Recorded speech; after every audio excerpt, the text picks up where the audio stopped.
we are at 6:03, so I think we will get started.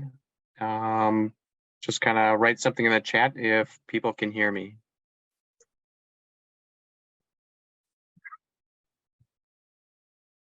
Okay, great. So just kick things off. The session is being recorded.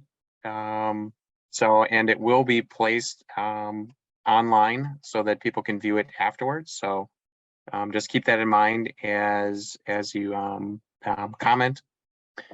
Everybody is free to keep their cameras off for the majority of the meeting. At some point, I'll probably ask to maybe see each of you so that I can try to put a name to a face.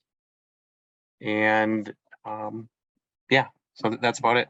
So just starting off, my name is Mike Thill. I'll be leading the referee training tonight. I'm the referee coordinator for much of the Lakeshore United Community Soccer League. So tonight's training, completion of it, will allow everybody here, as long as you're 13 or older, to officiate games hosted in, I guess, for grades 1 through 8. And again, depending on, most of the people on the call are probably newer referees. So most likely you'll be assigned to first and second grade games. The kind of general rule of thumb is that you're at least 2 years older than the group that you're officiating. And especially, probably until you get to high school, you'll be on grades 1 through 4. And most likely 1 through 2. But you'll be eligible to host games or to officiate games in Port Washington, Oostburg, Cedar Grove, Belgium, Sheboygan Falls, Kohler, Elkhart Lake, Howard's Grove, and Manitowoc. So I hope I did not leave anyone out. I know that there were a few people that signed up for the course that were in some other communities. I think I saw Fond du Lac, Chilton, Kiel. You're welcome to attend and participate and listen in on the class. It's just that if you're looking to referee games in any of your home communities, you'll have to find out who the referee assigner is in those communities. The rules may be a little bit different, especially in grades 1 through 4. Grades 5 through 8 is fairly standard. So I think attending this training really wouldn't hurt anything. It would just provide maybe a little bit of extra background, but just want to get that out there right away at the beginning that if you are in one of those other communities, you're more than welcome. If you have interest in officiating in any of these communities, that's great. And we'll get you some games. But if you're looking to referee games in any other communities, you'll have to find the referee assigner, and I can maybe help you with that as well. So are there any questions about that? What this class, completion of it, will allow you to referee? It does not allow you to referee games,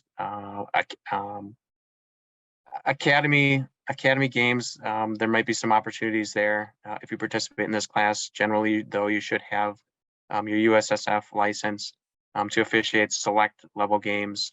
I can share some information about that. If you're interested, you can reach out to me. But this would not make you eligible, does not make you eligible to referee those games. So if you have any questions, I guess please write them in the chat. I'll be monitoring the chat kind of throughout the meeting, and we'll go from there. So any questions so far about the communities that you can officiate in, or that I'll be assigning referees for? Okay, great. So then we'll move on. Really, how does all of this work? So this is the first step. Appreciate all of you taking the time out of your evenings to learn a little bit more about being a referee. It's kind of a never-ending process of education, just kind of staying current on the rules. Oftentimes there aren't many rule changes from season to season, but it's always a good refresher to have. So attending the classes is really the first step. Then probably sometime in March, I'll reach out and let people know when there's an opportunity to pick up a referee shirt and or whistle. So returning referees probably have those materials. But how that works is we'll provide that, and for a shirt and for whistle, we'll take $5 each off of your paycheck for that at the end of the season. So pretty low cost to entry. So that's how that works. Before the season starts, the first games of the season are scheduled for April 15th. So probably middle of March, end of March, we'll provide something where all of you can go to the website, lakeshoreunitedfc.org, and fill out your availability. Much like you signed up for this course, you can fill in the communities that you're willing to work in and the dates that you're available to work. All of the games will be Saturday mornings, early afternoons. So if some of you are in the 7th and 8th grade classes, you're maybe playing in the same league. Just know that when you sign up for your availability, you'll probably waiting for your game schedule, your playing game schedule, to come out before you know when you'll be available. So if you are, your availability will be somewhat limited, and the goal or the target to have those game schedules complete is April 1st. So many of you may not be able to supply your referee availability until that date. What happens is when you sign up for that, each week, probably 1 week before, the Sunday evening, early Monday before those Saturday games, I will send out a list of game assignments, and then would like for everybody to reply back as to whether or not they can work those games. And it's that replying back that's very important, so that we can confirm that people are able to work those games. And then it's kind of a week-to-week process. Since there are so many games, there's probably roughly 100 games each weekend on a Saturday, just because there are probably maybe a little over 200 teams in the league.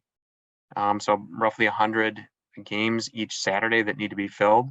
So I've found it easier to do that game assignment week to week, just because there's so many things that are changing, maybe leading up to, let's say, week 5, that there would be enough rework that it's better off, I think, just concentrating kind of on a week-to-week basis. So that is the process. For anybody that's interested in refereeing games in Elkhart Lake or Manitowoc, they have their own referee assigners, so I can connect you to those people. So that would be just something, you still fill out your availability in the same place, and then I'll forward that information over to those individuals. So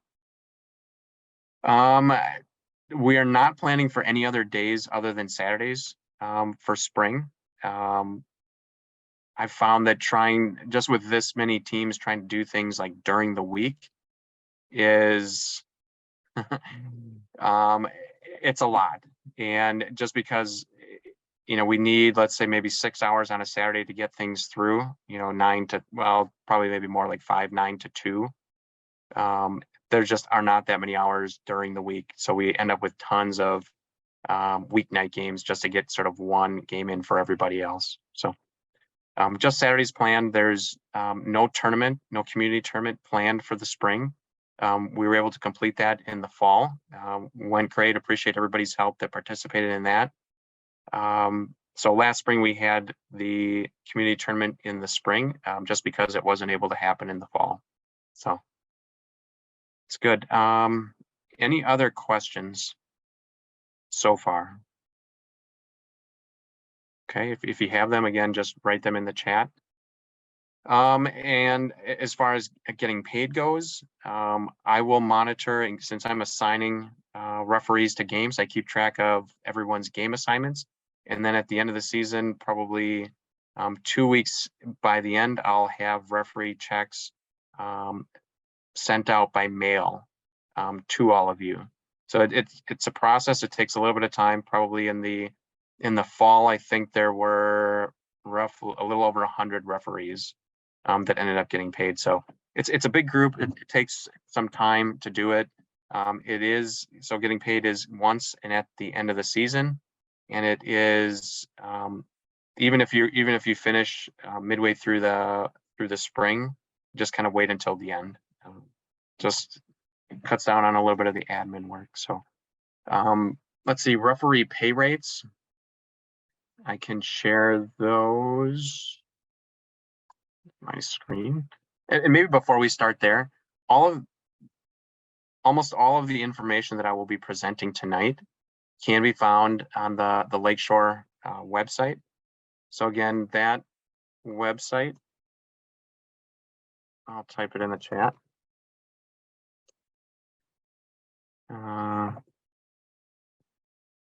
You can find it there, and I will share my screen.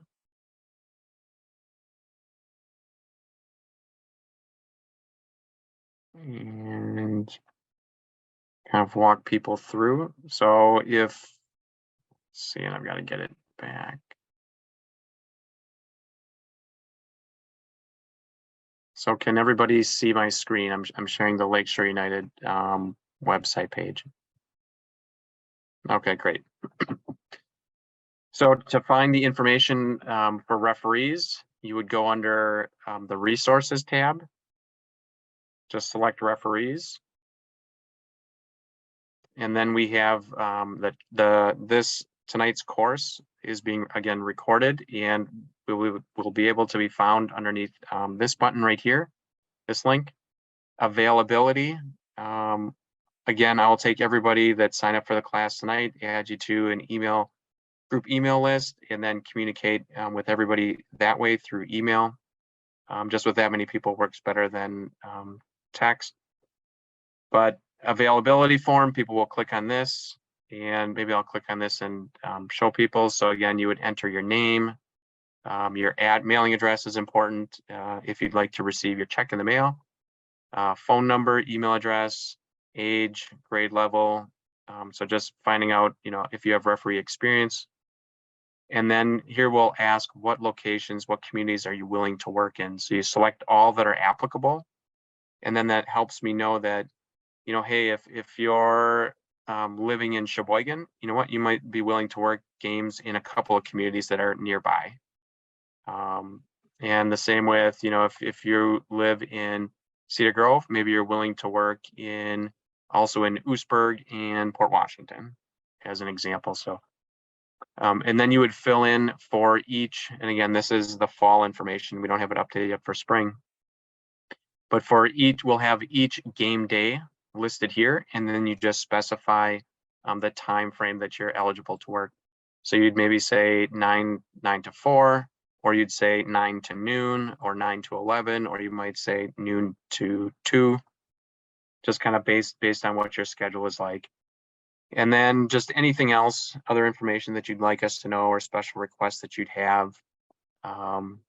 And then you submit that, then we have all that information aggregated. So does that make sense, or are there any questions? Okay. So that's submitting availability. That's again after the course. Game scheduling, I kind of mentioned that will be on a week-to-week basis, where I'll communicate out game assignments at the very beginning of the week. Getting paid. We have the pay sheet, the amounts right here, and I'll share those. Can everybody see the pay rate sheet that I'm sharing? Okay, great.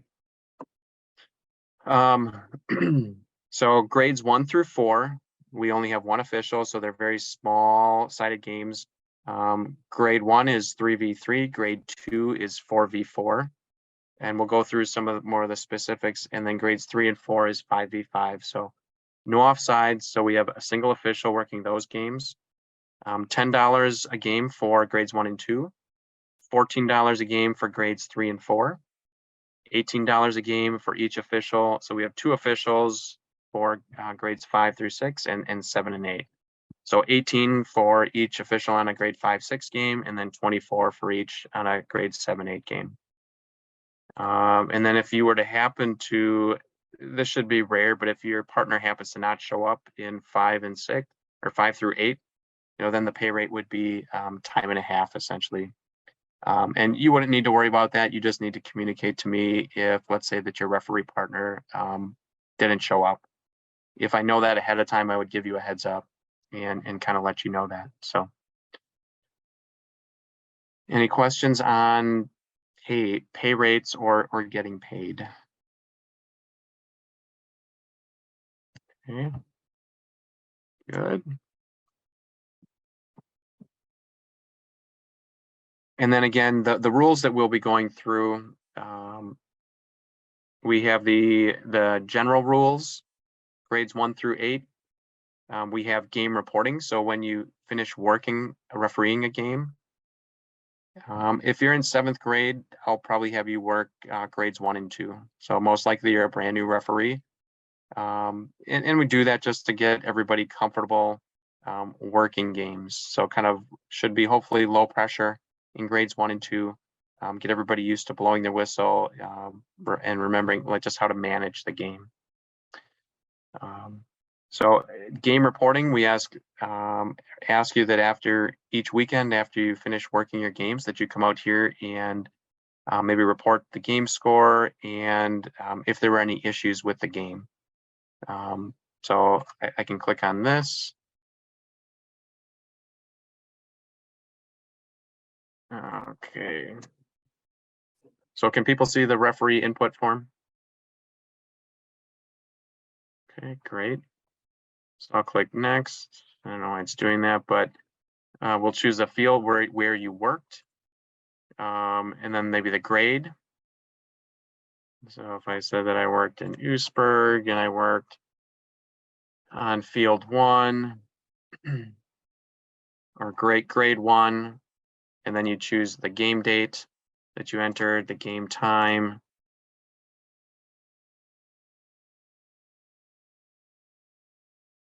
And then we'll ask for the score, color and the score for each team. So, and then if there were any issues, so in that way we can kind of monitor just sort of how the season is going, and I can reach out to any of you that maybe have trouble with your games or coach behavior or fan spectator behavior. We can kind of reach out in those situations. But if you do run into something like that, feel free. I would encourage you to reach out more directly to me rather than just putting it here and not mentioning it. But so that is that process.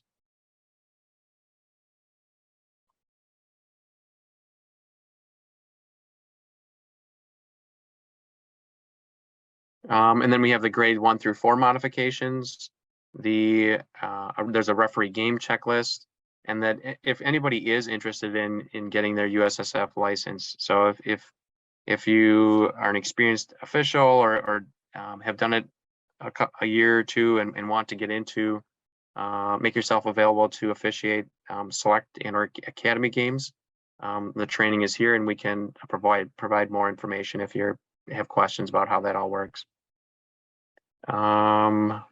The other thing that we're going to try this spring, I think we're going to try to have coaches maybe report game scores, have a place for them to go and key them into the system.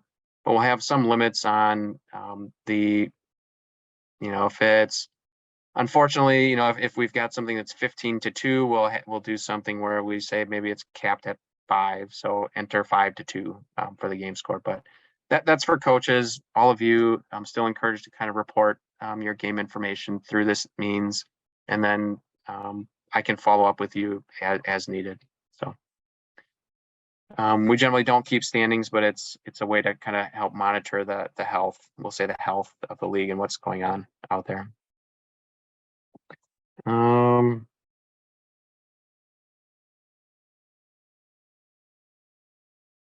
Okay, great. So those are some of the housekeeping things, just generally how a lot of this works. Why doesn't everybody write in the chat the reason that you are attending the referee course tonight? Why are you interested in learning more about being an official. And don't say because mom or dad made me.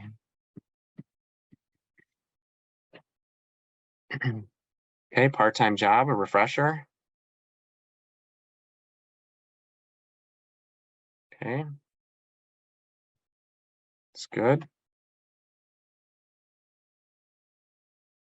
Liking soccer is a good reason. If you enjoy the game, if you enjoy the game, yeah, that's right, Steve. So it's an opportunity to kind of get some exercise out there. It's an opportunity to stay around the sport and get paid for it. It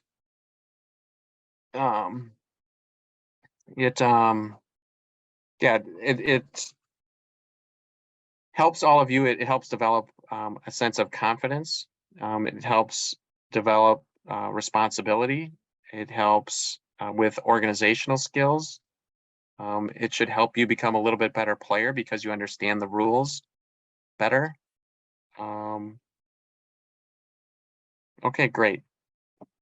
Now, if you could also write in the chat, what are some characteristics of referees that as a player or a coach you expect when you're at a game?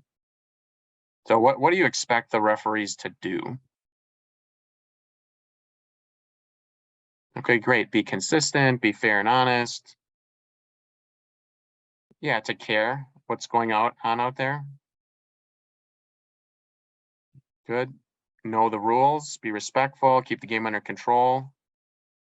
Awesome. Those are all great answers. Yeah, help the teams out, especially if they're younger players and they don't really know what's going on.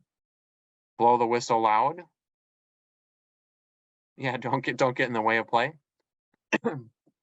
Okay, great answers, everyone. And the reason that I asked that question is because since those are your expectations of referees, those are the things that you should be trying to emulate when you're refereeing a game.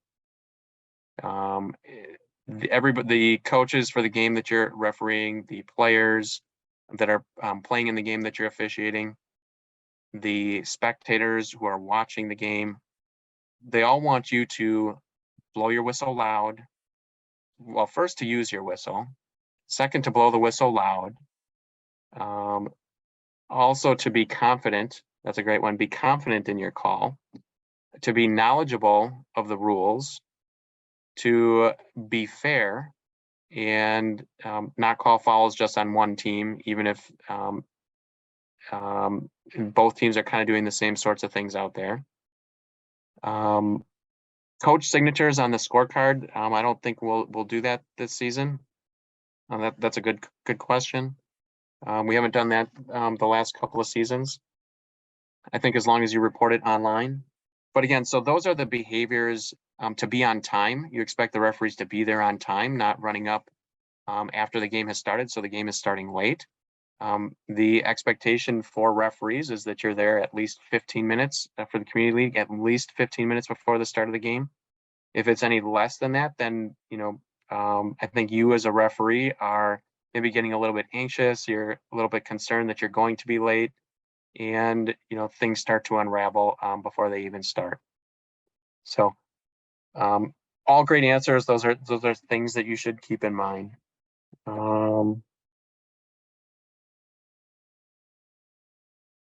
Okay. So next, we're going to talk through the referee game checklist. Let's see.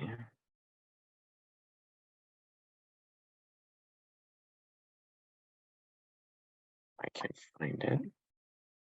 I may need to stop this first. All right, I'm going to share my screen again.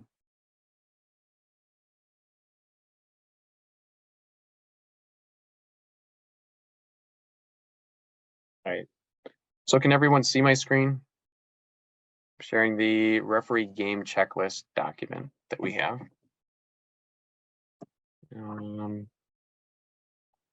Okay, great. So again, this is just a document to kind of help people remember those things that they should have with them for the games and some of the things that you should be doing. One, and maybe I'll take a step back. This course, really the first half of it is a little bit of training in the mindset that you should have to be a referee, just how the referee process works, what kind of a checklist you should have. The second half of the meeting is really talking through the rules, and that's something that people need to study. But what it takes to be prepared as a referee really merits its own time as well. So again, what to bring, and we will take a 5-minute break once we get about halfway through. So probably around 7:30 is my guess as to where we'll break. So you want to make sure to bring your whistle to the game. You want to have a wristwatch, so not just a phone that people are keeping track of, because a watch that you wear around your wrist you don't need your hands to hold it. You want to have your hands free. When people are looking at their phones, when they're officiating, the coaches and the spectators, they're wondering if they're paying attention to the game or if they're checking their text messages. So a wristwatch, red and yellow cards. We don't use cards for grades 1 through 4 at all, but grades 5 through 8, you should have them with you. Something to write with, so pen or pencil. When you pick up referee shirt and whistle, I'll also hand out some small game cards, just index cards that people can use to record the score of the game, maybe any important other things that have happened. So that's something. You'll want to wear your referee shirt to the game to help identify you as being the referee. The coin, so something for a coin toss to help determine who's going to have the kickoff. Rules, you may want to bring a copy of the rules along. So would a Fitbit work? Perhaps. I'm not skilled in Fitbits, but if it can keep time and you can reset it and things, that would probably be fine. Directions to the field, you want to know what field you're working at, and this is especially important if you're not familiar with the location that you're working in. So again, if you're always going to the same place, the same location, same fields, then you maybe don't need that. But if you're, some weekends you're working in Sheboygan, some weekends you're working in Falls, some weekends you're working in Kohler, kind of want to make sure you know where you're going. Or if you're getting a ride from, mom or dad or an older sibling, you want to make sure they know where things are, because again, extra anxiety if you're driving around 15 minutes before the game starts and you're trying to figure out where the fields are located. So, and then directions for the fields, generally those are in the game schedule. So I know in the past, one of the suggestions is for us to maybe have a separate field location document. So I'll maybe make a note of that.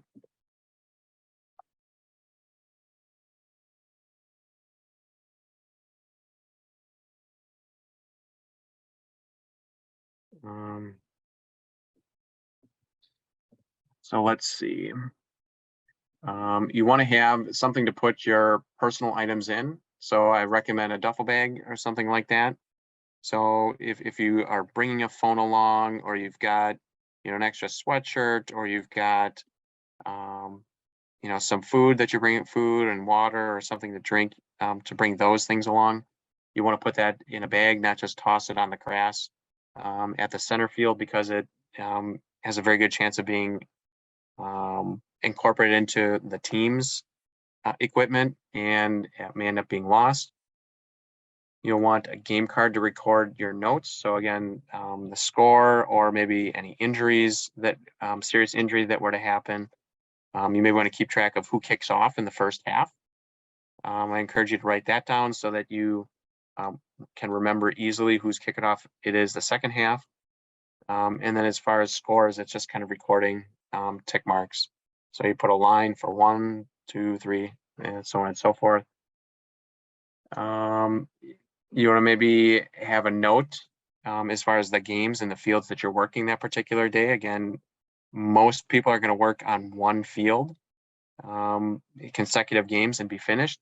But there are some situations where people maybe need to move over a field, and we don't want confusion out there. So you want to have good notes as far as that's concerned.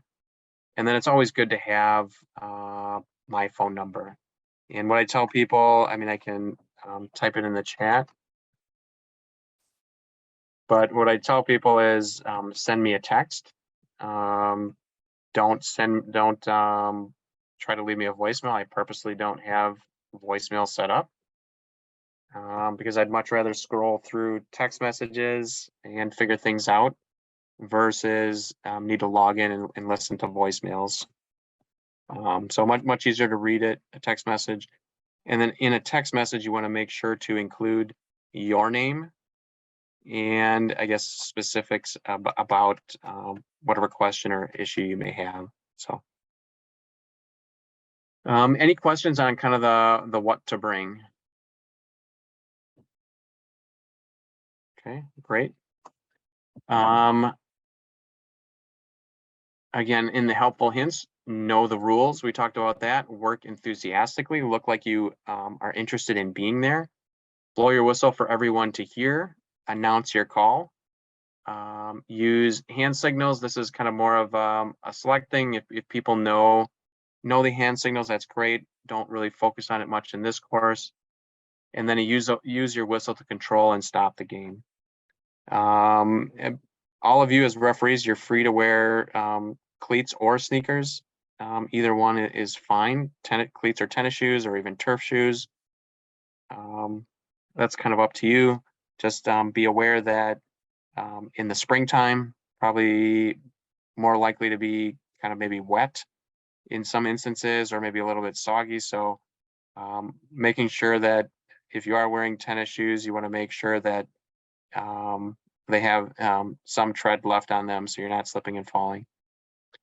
So question about earrings, we'll get to uniform requirements in a little bit, kind of what people can and cannot wear, but for this one, earrings are not allowed. Doesn't matter if people have just gotten their ears pierced. They need to have them removed in order to play, just a safety issue. So coach can maybe help with removing them, or parents can remove them. You know, they're told not to remove them, but the reality, they'll be fine if it's you know, for an hour. They can get them in, but you as the referee, it's not your responsibility to help out with that. So I would direct that more to coach or the parents. Okay, so then before the game, so again, we're not really talking anything about rules yet. Before the game, you want to introduce yourself to the coaches. Yep, and introduce yourself to the coaches. Say, hey, coaches, you know, I'll be your referee today. Teams, you want to make sure that teams are on the same side of the field. So they're next to each other. One team is here, the other team is here, and then the respective fans are on the opposite side of the field, facing their team. You would want to request that coaches can use cones to mark the corners of the field. This will be something that I review with the coaches. That just helps with visibility. Some of the smaller fields, oftentimes I don't see them out there, but reality is it's pretty easy to see usually. But having cones out there, it just makes your disc cones out there just makes your or other cones makes your job a lot easier to see. You'd request the game ball from one of the coaches. So say, hey coach, you know, does one of you have a ball that we can use for the game? And generally I would go to the home team. So if it's a game hosted in Cedar Grove, Belgium, I would say, you know, go to the Cedar Grove coach and say, hey coach, do you have a ball that we can use? You know, do that. Then you would inspect the ball. You want to make sure that it has enough air in it. You want to inspect the ball, make sure it's the right size. So in the full rules, it lists out what the size ball is that should be used for each age group. And again, kind of just verifying that the ball has enough air, you would want to try and press the ball with your fingers or your palms, just to kind of see if there's enough air in it. Let's see. Inspecting the players. So before the game starts, you'd want to ensure that the players have shin guards. Everybody has to wear shin guards. They have to be fully covered by socks. So if there are no, we'll get to the rules in the second half, but no offsides in first and second grade. Shin guards have to be fully covered by socks. If they're not, they cannot play. Shirt should be tucked in. Invariably, shirts usually end up come untucked, but spikes must not be metal and no toe cleats. It's perfectly fine for kids to wear tennis shoes. It would be pretty rare that you see it, but not necessarily uncommon in first or second grade. Might have some kids out there wearing tennis shoes. That's completely fine. The only shoe requirement is that they cannot be metal and not have a toe cleat. So when you ask them to raise a foot, you're essentially looking for those things. And if you see a toe cleat out there, it's a predominant toe cleat that would be signal that it is a baseball cleat. You would just let the coach know, and they would work with the player to remedy the situation. Jewelry should be removed.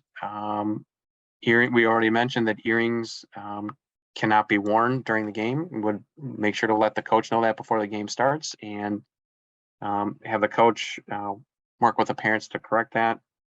Casts are allowed if padded and they do not pose a safety hazard. So that's up to all of you.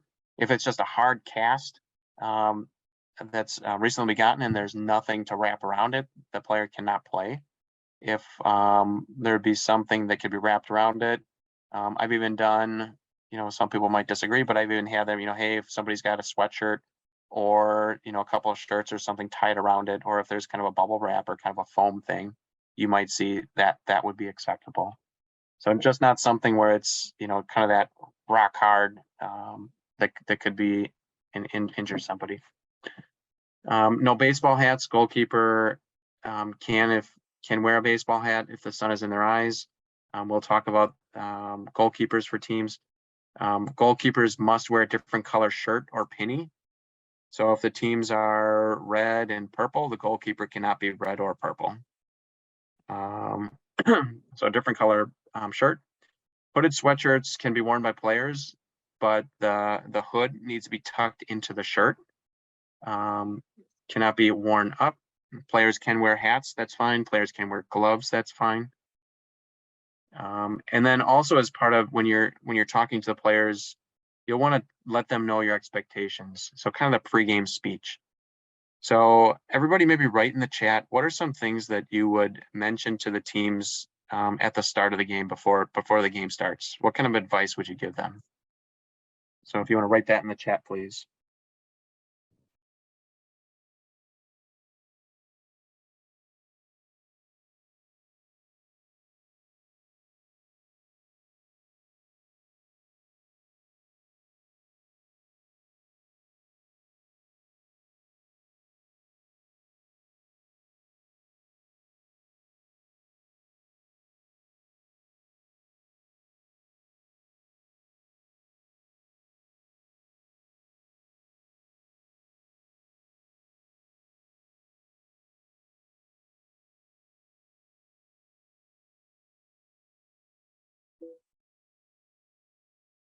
All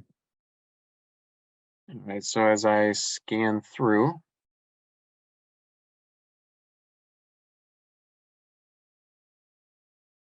okay, I like it. You want to encourage everybody to have fun, to play fair.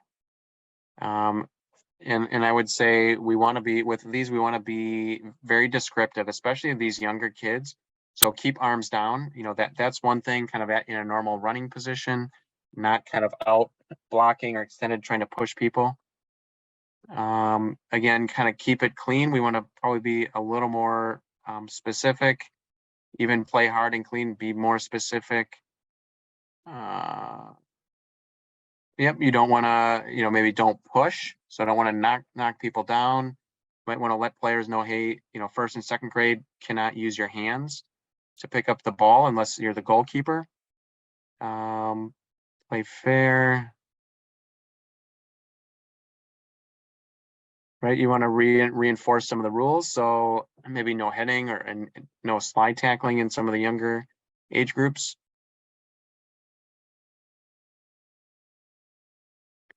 Philosophy on fouls, or just even what fouls. So for me, if I'm working with a younger age game, if I were to happen to do that, I would say if you fall down, get up right away. Don't push with your hands out. You can kind of lean on people if you have your arm in. I would say for high kicks, I would demonstrate and say, you don't want to kick the ball, kick your foot up beyond somebody's waist. Players can have mouth guards, that would be fine. I would say, yeah, so a tripping, pushing, handball, the high kick, dangerous play, those are probably the most common things. I would suggest reminding players if they can or cannot head the ball, whether players can or cannot punt the ball. Probably the thing to remember most about the really young kids is that things that all of us, we've been playing, maybe, many of you, if you're 7th and 8th grade, many of you are probably playing for 7 years or 5 years, or anybody that, is an adult, they maybe coached, played quite a bit themselves, maybe refereed before. Try to think back, like some of these kids that are 1st grade, they're maybe 5 or 6 years old. And, many of them, when you're blowing the whistle, they don't necessarily know, they know that they're supposed to stop. They don't necessarily know what's wrong. The ball goes out. They don't necessarily know whose ball it is. So just be specific. Players can wear headbands. If there's generally shouldn't if there's a knot in it, but kind of your normal headband, yes, would be fine. So great. So again, kind of some recommendations here. Don't push, get up if you fall down, no slide tackles except grades 7 and 8. You may want to demonstrate or talk about proper throw-in to have your feet on or behind the line. Offsides and substitutions, probably don't need to go through that. And then I mentioned start games on time. Do not allow for field warm-ups if past the start time. So if the teams show up, the game finishes and it's time to start the next one, just say, hey, let's line up, let's check everybody in, and then we'll get started. Coin toss. Again, these are things to do if everything is running on time. Pockets are okay. Not necessarily desirable, but if a player does have pockets, we're going to let them play. But it'd be something to maybe mention to the coach. Hey, ideally players wouldn't have pockets. So I wouldn't make a huge deal out of it. But it's in the equipment rules portion of the rules. All right. So the team that wins the coin toss, or if you forget a coin, you can kind of just say, hey, I'm going to say 1 or 2, and I've got it behind my back. Am I holding out 2 fingers or 1? And they guess, and they say, okay, I've got 2. You won. So would you like to defend or a particular goal, or would you like to kick off? Yeah, and that's how that goes. If the team selects the kickoff, the other team gets to choose which goal to defend. Referee position on here. If you are working in grades 5 through 8, then you work at what is called a diagonal system. So you've got 1 official, 1 referee. Each one has a whistle. So each one is blowing the whistle if the ball is out on their side or if there's a foul on their side, or offsides on their end. So each one is covering 1 offsides for 1 end of the field. And how you determine which one is when you're facing the field of play, you're watching offsides for the side on your right hand, that end of the field.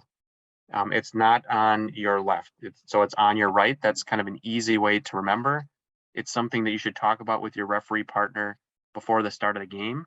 You should also talk, what are some other things that you might talk about with your referee partner before the start of the game? And this would be for grades 5 through 8. So if you want to type those in the chat.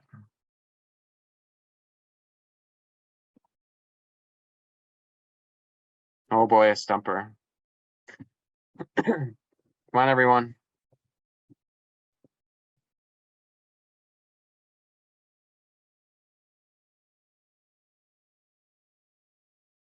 Okay, who's going to blow the whistle to start?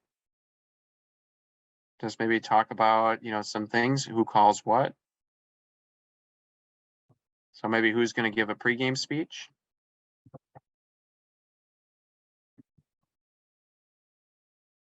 So maybe the first most obvious one, unless you know the person, you maybe want to tell them what your name is, right? So there's a good chance you might need to work with somebody that you haven't met before. Say, hey, my name's Mike. Be like, okay, great. Hey, my name's Stan. So that's the first thing. Each of you can kind of help check the teams over. So, each of you check for equipment for one of the teams. So that's how you would do that.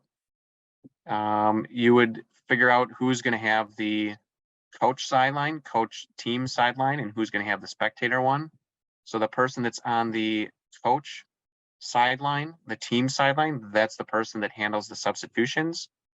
You want to talk about who's going to keep official time. So you're both keeping both referees are supposed to keep time just in case one referee has a problem with their watch, but somebody has official time. And is it a running clock, or is it or does the clock get stopped every time the ball goes out? Okay, great. A lot of correct answers. So it's a running clock. The only time the clock stops is at quarter or at halftime, and then you kind of reset. So it becomes obvious if people have this wrong because some quarters or halves start to take longer than what they should. But so that's something to know. So yeah, who's going to keep official time? Who's going to handle the substitutions? All of those sorts of things. All right. So we have kind of the diagonal system. So you should be even with the second to last defender, so that you can watch for offsides.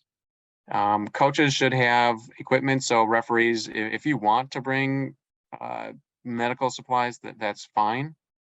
But generally that's for the coaches to be able to have like Band-Aids or, kind of ice packs or some things like that. Conclusion of the game, I'll provide some additional guidance on this. Been kind of going back to handshakes, a lot of, it's been up to the coaches, hey, do you want to shake hands with teams? Yep, sure, let's do that. Other teams, there may be, just, say good game to the other team. So let's put out some additional guidance for that. And then if there are any problems, cards, serious injuries, or concussion, that's something to kind of communicate to me and let me know.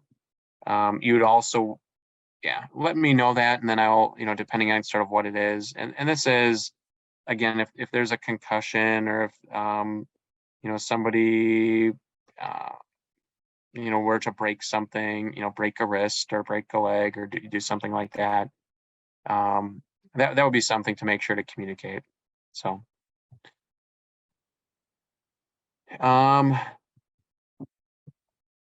let's see.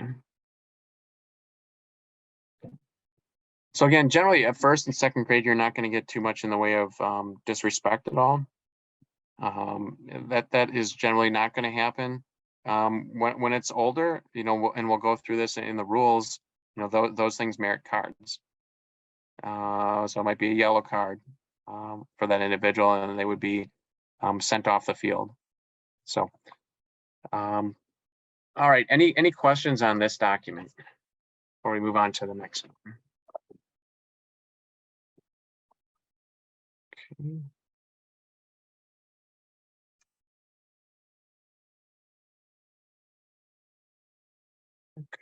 great. Own copy of what? Own copy of the rules?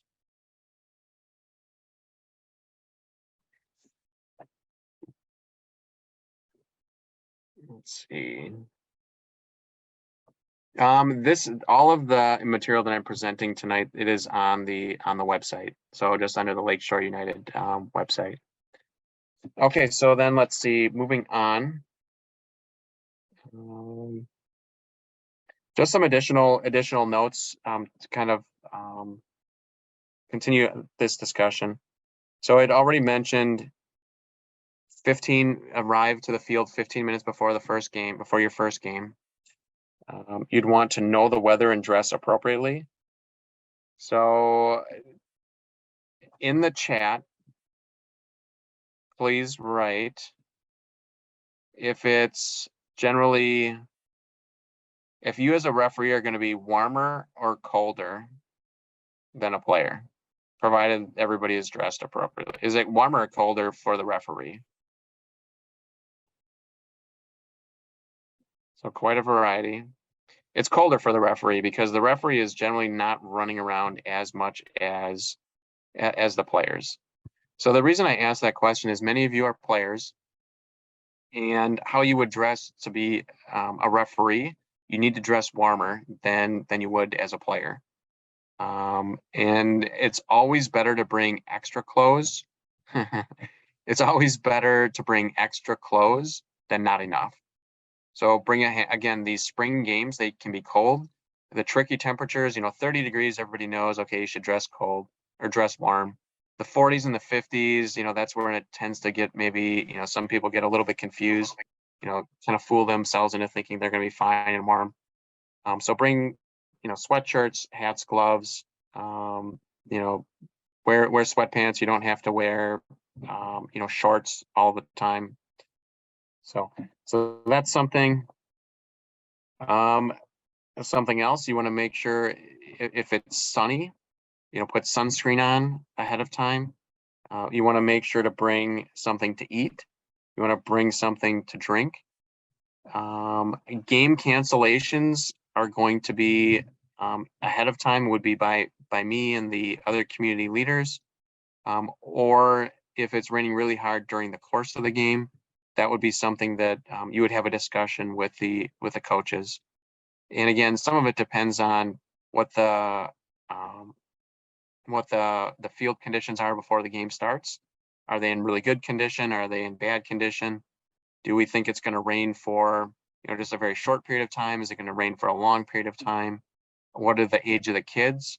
So again, a first and second grade game, the coaches are going to be more likely to call, say, hey, let's just be done with the game much sooner than, let's say, a seventh and eighth grade game.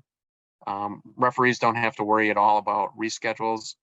That's something that I would work with the league and teams on. So referees don't have to worry about reschedules or anything like that. The main thing is, unless you hear from me, show up to your game to work it. So if you don't hear from me, game is on. And then, if it's kind of at the field, it's just with the coaches. Positioning on the field, we talked about that a little bit. If you're a single official, kind of working grades 1 through 4, I would encourage you to be in the field to play. Don't just be on one of the sidelines, because then it's very difficult to be seeing if the ball is out or in on the opposite sideline. And encourage you to move around in the grades 1 through 4 games too. Just don't kind of stand in one position and look back and forth to see. You want to make sure that you're moving around out there. You'll get much better reviews from coaches when you're doing that. The younger kids, grades again 1 through 2, probably not as much. Grades 3 and 4, 1 and 2 are going to need some help in many cases. So I had said that if you blow your whistle, the ball went out, it's somebody's kicking. Well, whose is it? Or the fact that it's a goal kick or a corner kick or it's a kickoff. you'll definitely have to help some of those kids out. Even though this is the spring half of the season, there's quite a few new players that may not know exactly what they're supposed to be doing. So coaches are always very appreciative, and it's something that you should do. It's not kind of really an optional thing. If the ball goes out, you might have to go get the ball. If don't yell at the player to go get the ball necessarily. If you can tell that they're not really sure what they should be doing, you can go get the ball. You can put it where it's supposed to go. Um, and just be very, very instructional. You're not going to tell them who to pass the ball to, but you want to kind of help them out and get them situated. I would say practice blowing your whistle. You could if there's a stoppage in play, I would definitely say, it's going to be like right before the kickoff. I would stop it and say, hey, so and so, please tie your shoes. If it's like during the course of play, I would say that we wouldn't stop it until it would maybe go out. So that's what I would say about that. But practice blowing your whistle.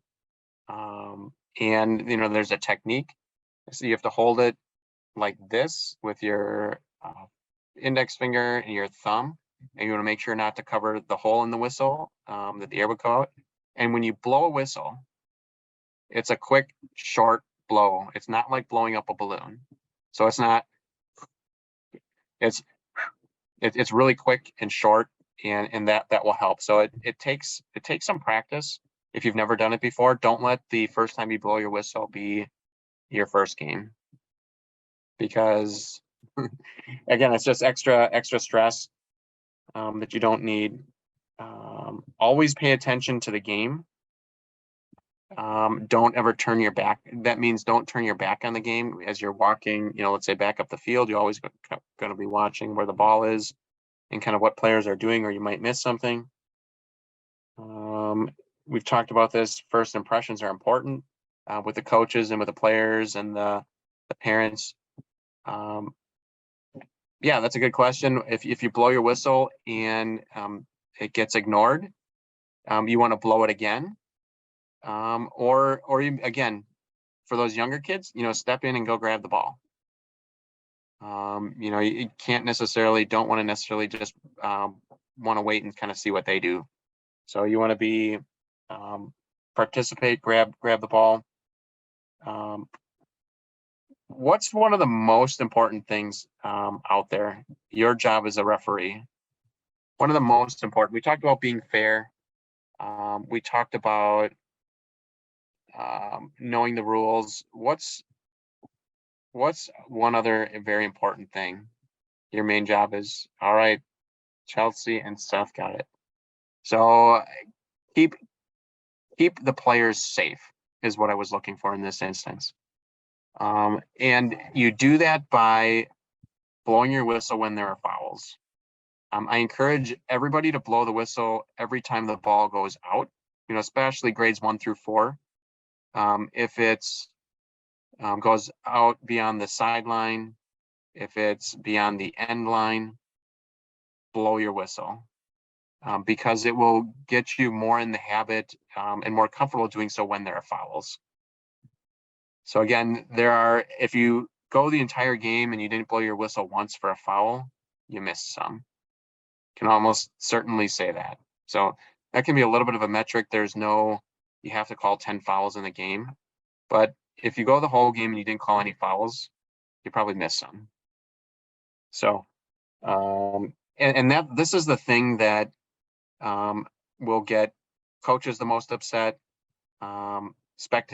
parents the most upset, is if fouls are happening out there and you're not calling them, and the players are getting hurt, or people feel like they can, if they can get hurt. What to do if coaches complain about your call?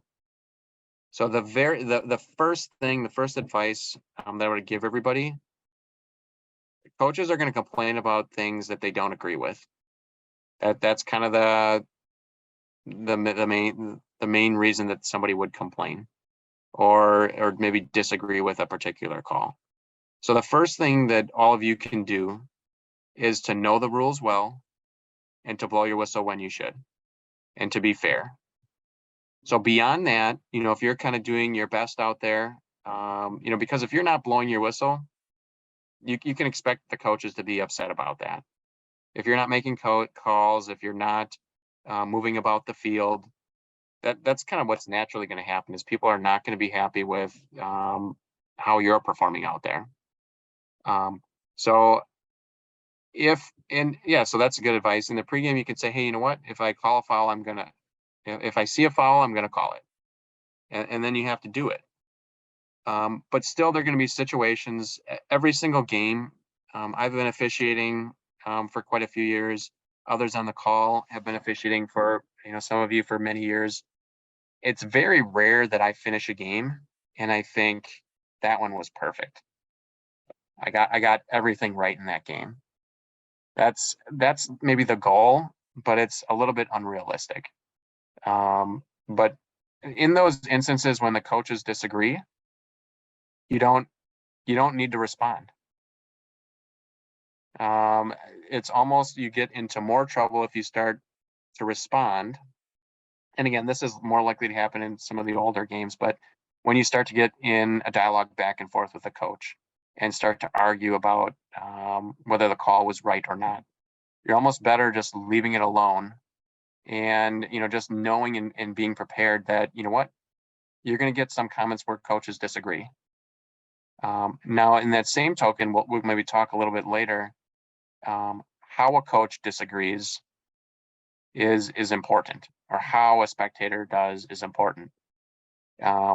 It's okay, for a coach to do that, but in a respectful manner. If they're if they're yelling at you and doing things like that, that's not appropriate. And that would be something that you would let me know about.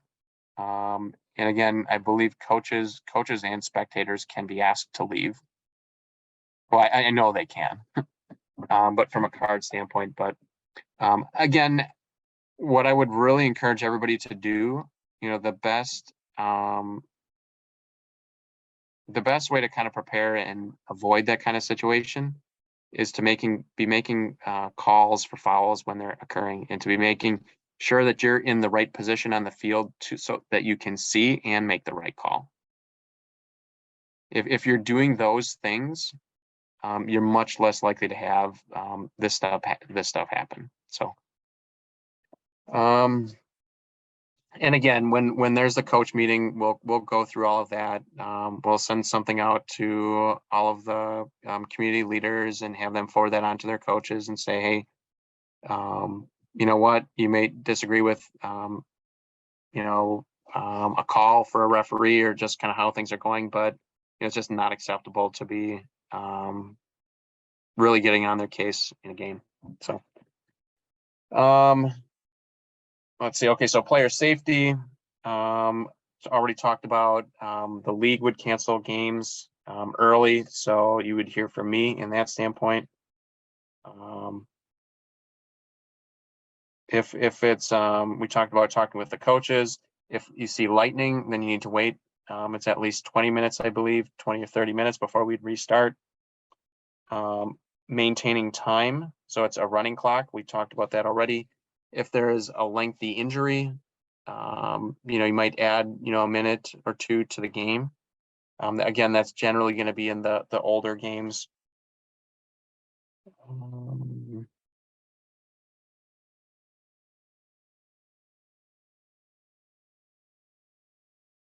Something that you want to make sure that you can hear what's going out on the field. What are some things that you would want to be listening for out on the field? So please write in the chat. Okay, great. Substitutions requests. That's one where if you're not listening for that, and if you're not aware of when the substitution opportunities exist, you're not paying attention to the coach, and the coach is asking for subs and you don't grant them that. What's something else? Yelling, foul language, arguments. That's something, that you want to be watching and listening and paying attention to the players out on the field to see if, you know what, hey, these players are maybe getting into it a little bit. You want to be aware of that and kind of help diffuse it and say, hey guys, let's calm down. Let's not be, maybe as aggressive, or, keep your hands down, or, no tripping. Injuries, disrespecting, rude talking, disrespectful comments. So yeah, you want to be listening for all of these things. And what do you have to do in order to be listening? Maybe that sounds like you have to actively be trying to listen.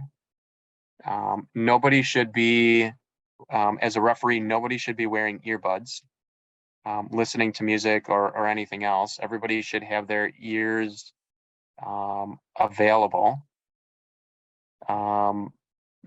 Referees can wear hats, or hoods, if it's cold, but again, that's going to make it more difficult to hear.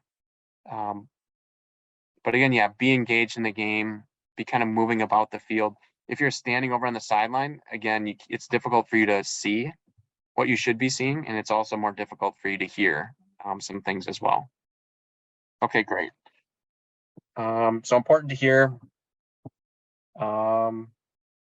Again, similar to coach comments, you want to, fans and spectators are going to not agree with some of your calls or no calls as well. You want to ignore that unless it's very disrespectful or completely inappropriate. It's going to be normal to hear something like, hey, call the fouls, or hey, that's a trip. You're going to hear things like that 100%. Nobody will make it through the season probably without hearing some feedback like that from spectators. You have to expect that, but again, that stuff can be done in a respectful manner. It can be said and then just left alone. It's when things start to carry on that it's definitely not appropriate. You want to keep track of the game score. We talked about making sure the ball is inflated properly. We talked about collaborating with having discussion with your referee partner before the game starts. Should always know your referee partner's name. Should always know who's going to say who's going to watch offsides on which end. If the game is ended early. No, if the game begins and ends up being canceled partway through due to bad weather or something like that, you get credit for the whole game. So let's see. Yeah, let's see, getting close. So okay, great. So now we'll see if everybody knows what the markings on the field are.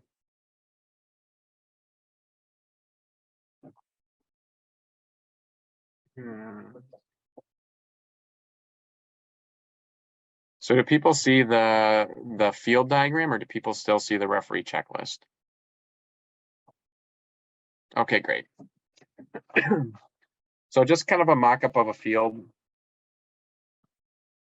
You're going to ask some very basic questions. So these are the field markings on a field for, let's say, grades 5 through 8. Pretty standard. So if people can see my cursor, what are the lines of the field called that are the long lines of the field on opposite sides? Great, sidelines or touch lines. What are the lines? So again, this is just writing it in the chat. What are the lines on the end of the field called? End line and goal line. Fantastic. What's the small rectangular area called? And nobody say the word. So it's always end your answer with area. So no box. But so goal area. Perfect. So the small rectangular area is the goal area. On a standard size field, what's the distance from the goal line to the top of the goal area? What's the distance? Okay, great, 6 yards. So it's otherwise, sometimes people refer to it as the 6 yard box, but the goal area, and yes, this distance is 6. The larger rectangular area, what does that area represent?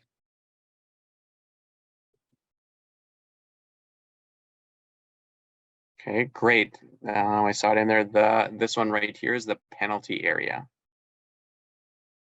Okay, so if a foul, and we'll get in rules, we'll do in the second half, but this is the penalty area. And then on a large 11v11 field, what is the distance from the goal line to the top of the penalty area? Okay, great, 18 yards. Okay, the smart group here. What is this little dot represent? Okay, great. The penalty spot, the penalty mark. Okay, penalty kick area.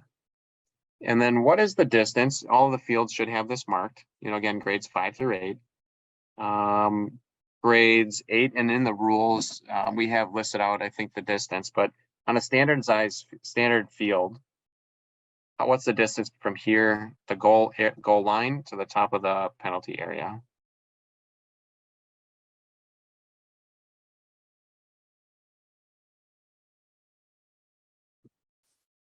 Anybody? So I'm seeing a lot of 12s. 12 is correct. So again, if it's a smaller, if it's like a 50 by 80 field, U12, then it would be shorter. It's probably 10 then. But again, you shouldn't have to worry about that. It should be marked on the field. What is this circle called, everyone? Okay, great. The center circle. Very easy. What is the line that divides the field in half called? Okay, midfield, half line, or center line. Good. Now, on a standard size field, what's the distance from the center spot, center mark, to any area on the outside, or any spot on the outside of the center circle? What's that distance? Okay, it's 10 yards from the center of the center mark to any spot on the circle. So it's 10 yards, and that's kind of an important thing.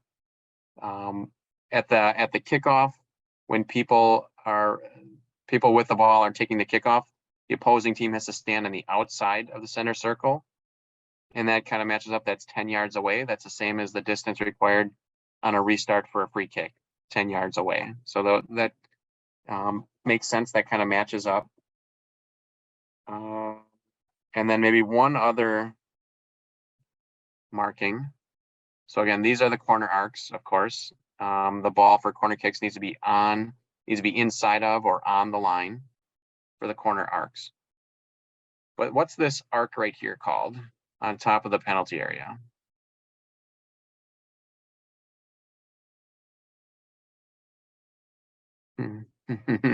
No. So it is the penalty arc, is what it is called. Penalty arc, do I have that listed?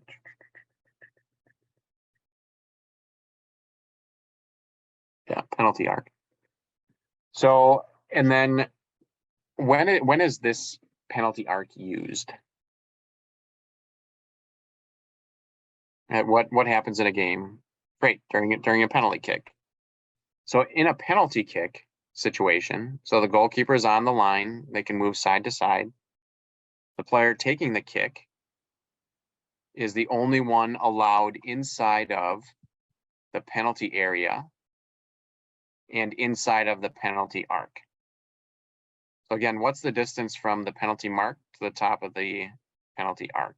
Okay, great, 10 yards away. It's the same kind of thing from here, whoops, to the outside of the circle. It's from here to here as well. Now, for the opposing team, so the team that's taking the kick and everybody else, they have to be outside of the penalty area, outside the penalty arc, but then also they have to be behind the ball. So if they're on this side, they would have to be right here. They could not be down here. Does that make sense? They cannot be nearer they cannot be closer to the goal line, the end line, than the ball on the penalty kick. So they can be here or outside here, not in this area, not in this area. Okay. Okay, great. Those are some of the markings on the field.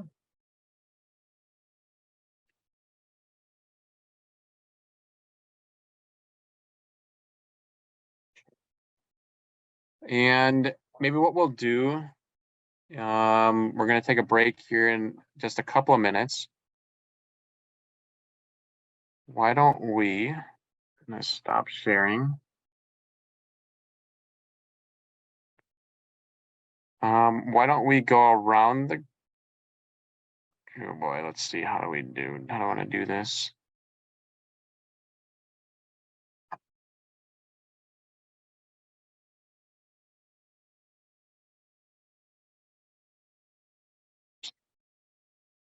Let's see. I was going to ask everybody, hold on one second.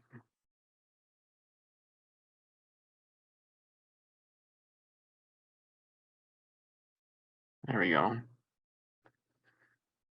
Let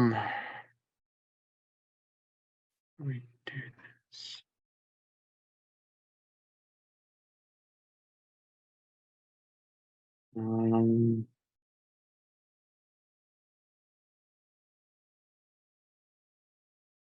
Can we, how about everybody, if everybody can turn their camera on for a little bit, if you have a camera. And I just want to be able to kind of look and see if I recognize people or kind of see them. Especially kind of for a lot of the newer kids on the call. Okay.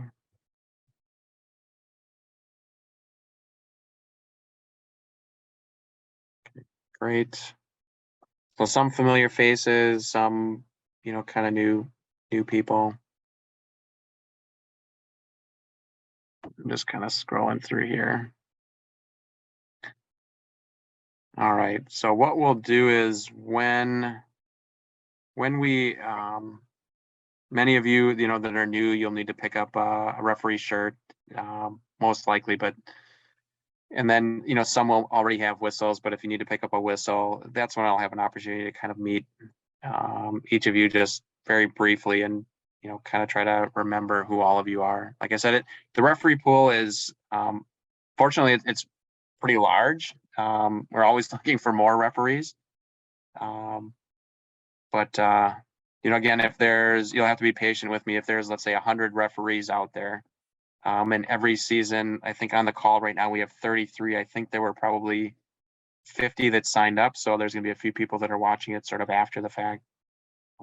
Just kind of a challenge to remember everyone. So why don't we do this? That's great. Let's take a break until 7:30. So I've got 7:22 right now. So everybody take a few minute break. And then when we start up again, we will work through the rules. Okay.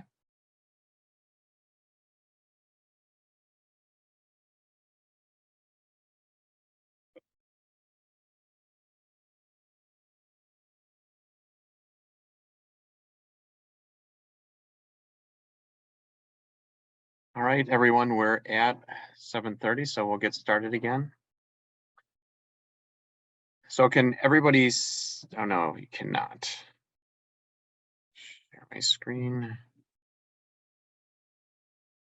Okay.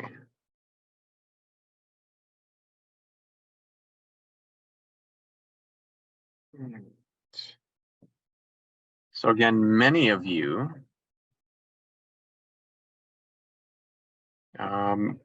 new referees will most likely be working games for grades 1 and 2, or possibly 1 through 4. If you're in high school or older, then there might be opportunities to work grades 5 through 8. But so can everybody, let's see, if you write in the chat, can everybody see the grades 1 through 4 rule modification document? Great. So this document, again, like all these others, is right out on the referee page of the website. Easy, it's I think just 1 page.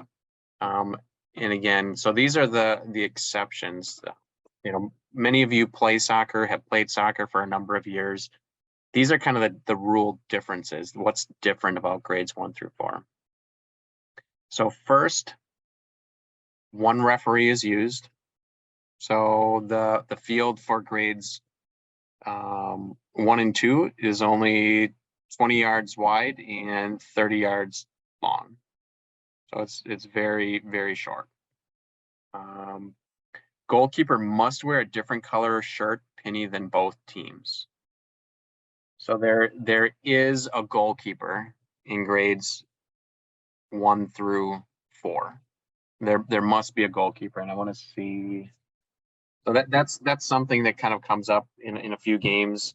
The goalkeeper does not, again, because it's small. If anybody's played in like a 3-on-3 tournament, the players are kind of moving around interchangeably, but you must have a goalkeeper. Now, all that means though is they have to have a different shirt that distinguishes them as the goalkeeper. They can use their hands inside the goal area, and that's going to be marked by an arc. There's just going to be a single arc. There's not going to be a goal area and also a penalty area. It's going to be a single arc. They can use their hands inside of it. But the goalkeeper is free to move about the field wherever they want.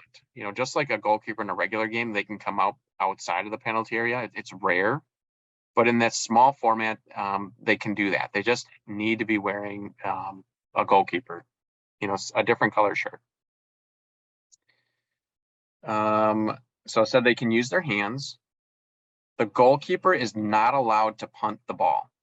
They can throw, dribble, or pass it. Note, the opposing team does not have to retreat to the center line when the goalkeeper touches the ball with their feet or picks it up with their hands. Yes, I can do that. How is that? Is that better? There we go. Okay, so the opposing team does not have to retreat back to the center line when the goalkeeper collects the ball. Here we say the goalkeeper may move about the field as any other player.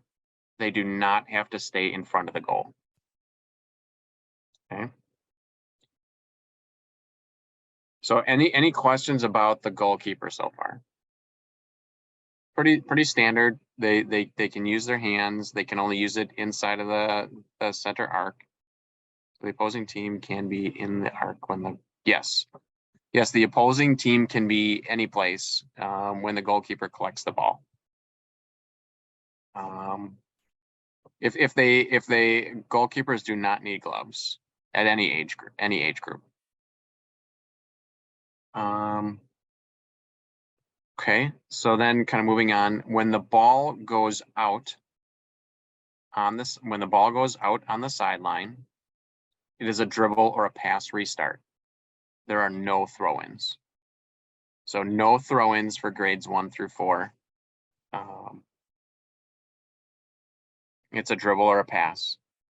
So if the ball goes out on green and it's blue team's ball, blue team puts the ball down like on the sideline, and then they either kick the ball in or they can start dribbling it in. Okay. Goal kicks, and that's the dribble part is what is maybe a little bit confusing. So and they can just start dribbling it. They don't have to pass it. So kicking it in is considered a pass or a strike, but they can also dribble it in. Goal kicks and corner kicks exist. Again, those are also dribble or pass restart. Okay. So let everybody kind of think about this for a little bit.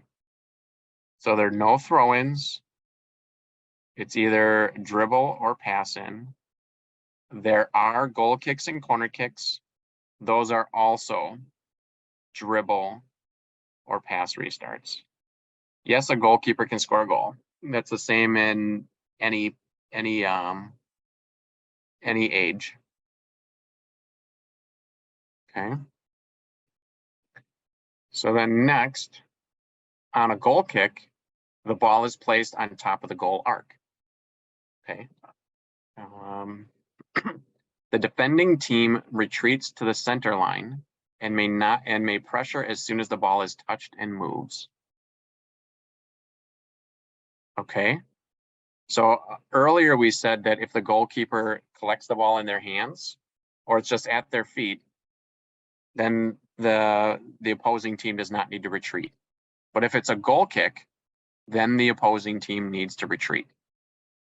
So any questions on that? And again, remember that the field is small.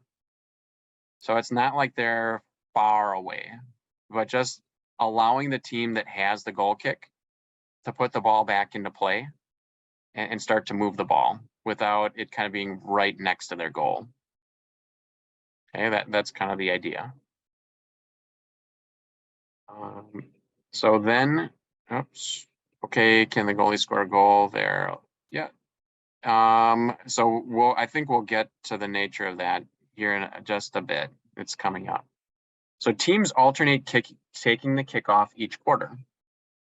Okay, so if red team has the kickoff the first quarter, then the orange team has the kickoff in the second quarter, which means the red team would end up with it again in the third quarter. So it's kind of odd. It's at halftime, it would be the same team that started the game with the kickoff, but teams do switch sides at halftime.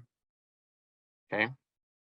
So just like everybody's used to, teams switch sides at halftime. And it's just alternating kickoffs each quarter. I don't know that it's mentioned right here, but in grades 1 through 4, they play quarters. So grades 1 and 2 are 4 10-minute quarters. Grades 3 and 4 are 4 12-minute quarters. No, goalkeepers do not need gloves. Let's see.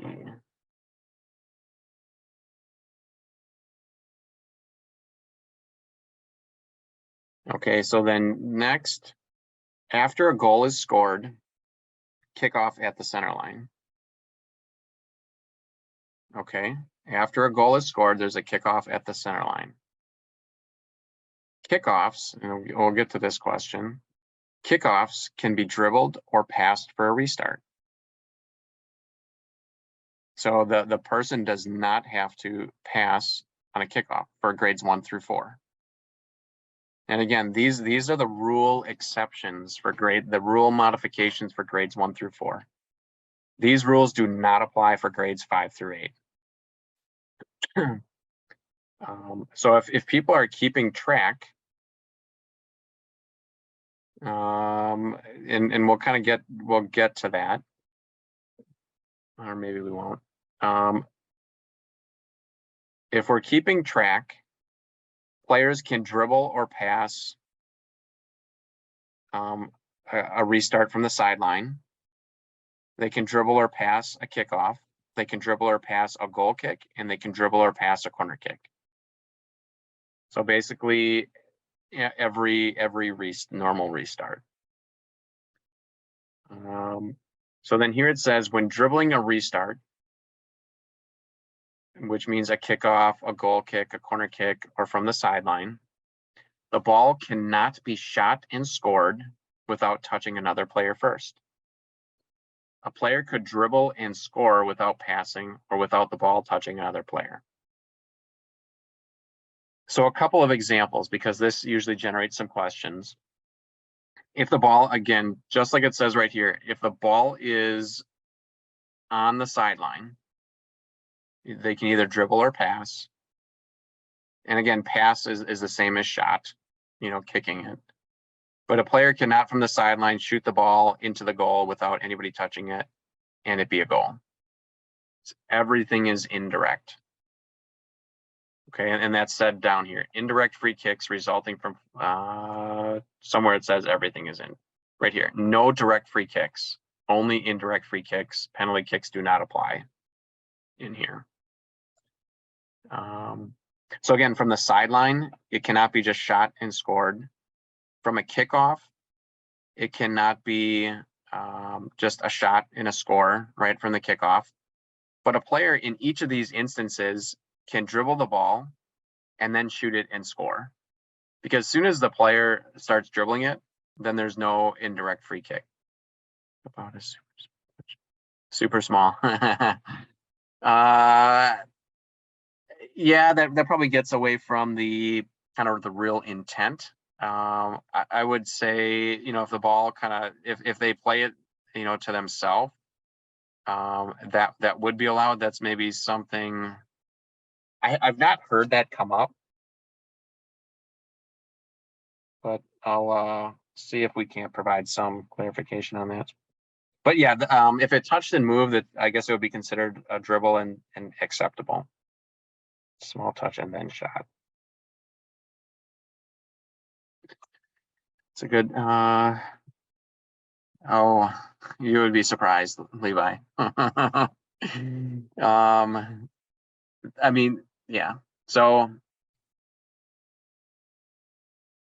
all right. So again, kind of the one that's maybe a little more confusing is, let's say on a kickoff, somebody can dribble a kickoff, a couple of steps, shoot it, or they can dribble it the whole way and then dribble it and shoot it right in the goal, and that is fine. So up above where it says, I don't know, it says the goalkeeper is not allowed to punt the ball. I don't know if punting the ball is either a drop kick or a drop the ball, let it hit the ground, and then kick it on its way back up. Punt. I forget. It's so kind of like a volley. Some older goal kicks I've seen, do that sort of thing. So that would be considered a punt for all intents and purposes. So no direct free kicks, only indirect free kicks. Penalty kicks do not apply. Indirect free kicks resulting from fouls, penalties cannot be dribbled. So here's the exception. So if it's a foul, restart. So there was a handball, there was a tripping, there was a pushing. Those cannot be dribbled. Those need to be passed. Opposing players must stand a minimum of 4 yards from the spot of a restart in grades 1 through 2 and 5 yards in grades 3 through 4. So that kind of matches up with, so we talked about the field and the parts on the field, and everybody agreed, we established that the center circle, that it's 10 yards from the center mark to any spot on the center circle, and the same is true. It's 10 yards. Everybody says, hey, I want 10 yards for the player to back away when it's an indirect or a direct free kick. That's the distance for these grades is 4 yards and 5 yards. So grades 1 and 2 is 4 yards, because otherwise what ends up happening is when a player is trying to kick the ball in from the sideline, there's somebody standing like right next to them, and they need to be kind of really 2 steps away, 2 larger steps away, so the 4 or 5 yards.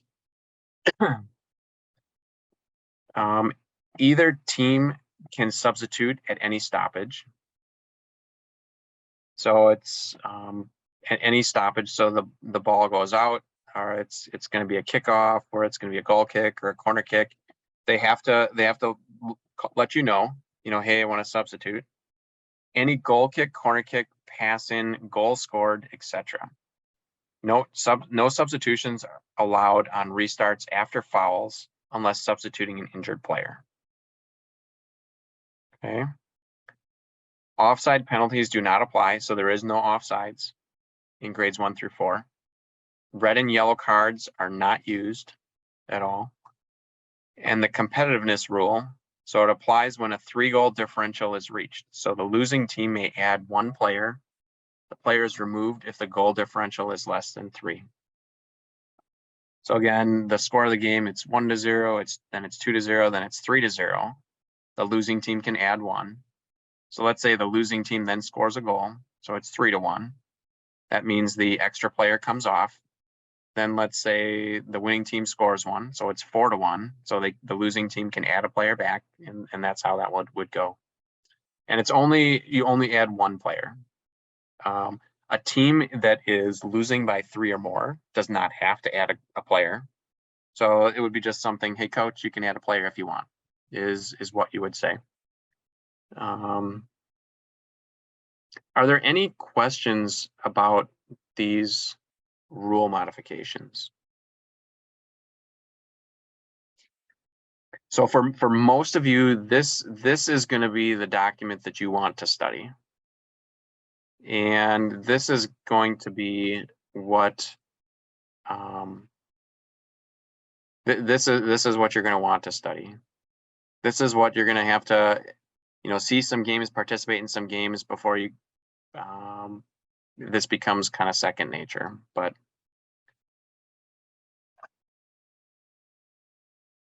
sure, dribbling, restart, and goal point. So if at the very start of the game, let's say, or any time that there's a kickoff, well, any kind of a restart. So on a corner kick, on a goal kick, on a kickoff, on a kick in from the sideline, all of those, the player can just start to dribble, just put the ball down and start dribbling the ball right into the field of play. And they could then just shoot the ball and it would go in. The thing that's a little bit confusing is that normally when we say that everything is indirect, it means that before it can go into the goal, it needs to touch another player. But in this, that's not the case. As soon as the player it touches the ball a second time, then kind of the indirect goes away. It's just normal play. So I just want to see. That's been a point of confusion. So here it says a player could dribble and score without passing or without the ball touching another player. So does that make sense?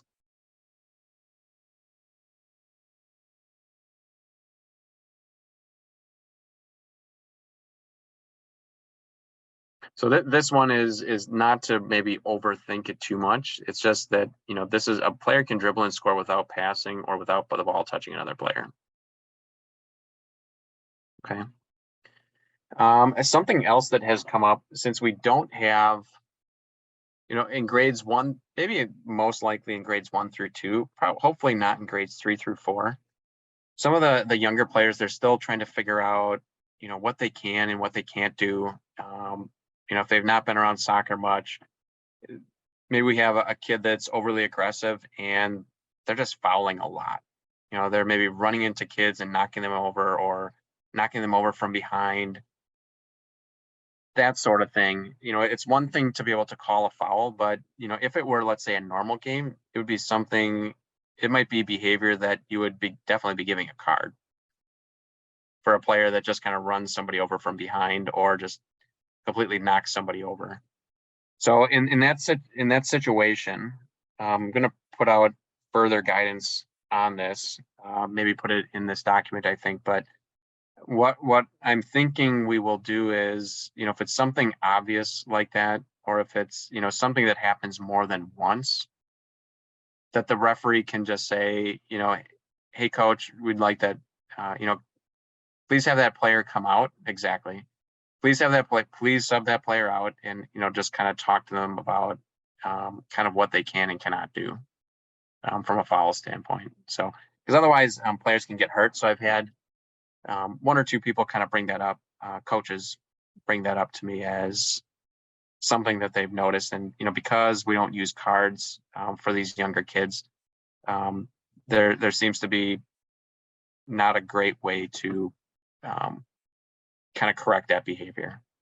And again, that's something that, you know, hopefully as coaches, they're kind of monitoring that. And if they see their player doing that, you would think, you know, hopefully sub them out and, you know, kind of talk to the player.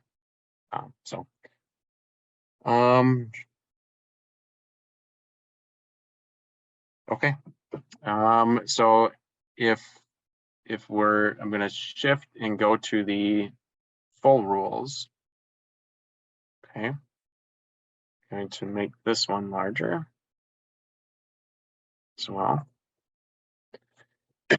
So there were a few questions on uniforms and equipment earlier tonight.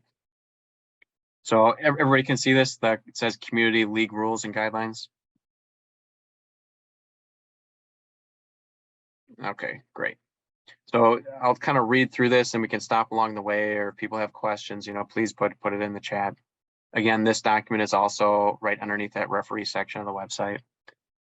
And these would be the rules that kind of everybody, the rules that we just went through modify these rules.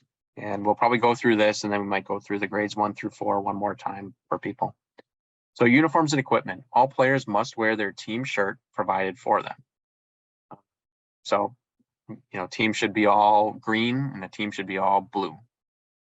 Shin protectors are required and must be fully covered by socks. Shirts must be tucked into shorts. Athletic pants or shorts preferred should be worn. Players should wear shorts without pockets, belt loops, snaps, or zippers, as they could pose a safety hazard to themselves or other players.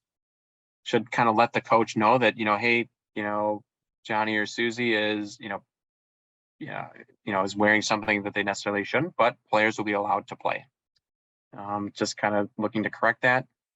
The same leniency is not available for jewelry. So no jewelry, no earrings, watches, necklaces, etc. will be allowed. Medic alert bracelets. Once in a while, there'll be players with medical needs where they, just for medical reasons, safety reasons, they have a type of medical bracelet that they can wear. That's fine, but it should be taped to the wrist or the hand. Medical alert necklaces must be removed. No baseball caps, bandanas, or spray hair dye is allowed. However, sweatbands are okay if they do not pose a safety hazard. The goalkeeper may wear a baseball cap if sun affects their vision. Sweatpants may be worn during cold weather. Hoods must be tucked in. T-shirts may not be tied up or folded under. Only soccer shoes and gym shoes are allowed. Metal cleats of any type are not allowed. Casts, if padded, are allowed if they do not present a safety risk to other players. So that's very subjective, meaning, you know, if one person thinks it's padded sufficiently, another person doesn't. It's really up to the referee. So all of you, you know, if you look at it and say, yep, I think that's padded enough, okay, great, or no, like I would like there to be more padding on it, that's for you to let the coach know and express that. And it doesn't need to be, you know, I'll say official looking wrap. You know, to me, if they tie a sweatshirt around it, what if the two refs and they disagree on the cast? I would say that, you know, again, as long as it's padded, you know, say, you know, one person says, hey, wrap it like this, and that says, hey, I'd like a little bit more on it.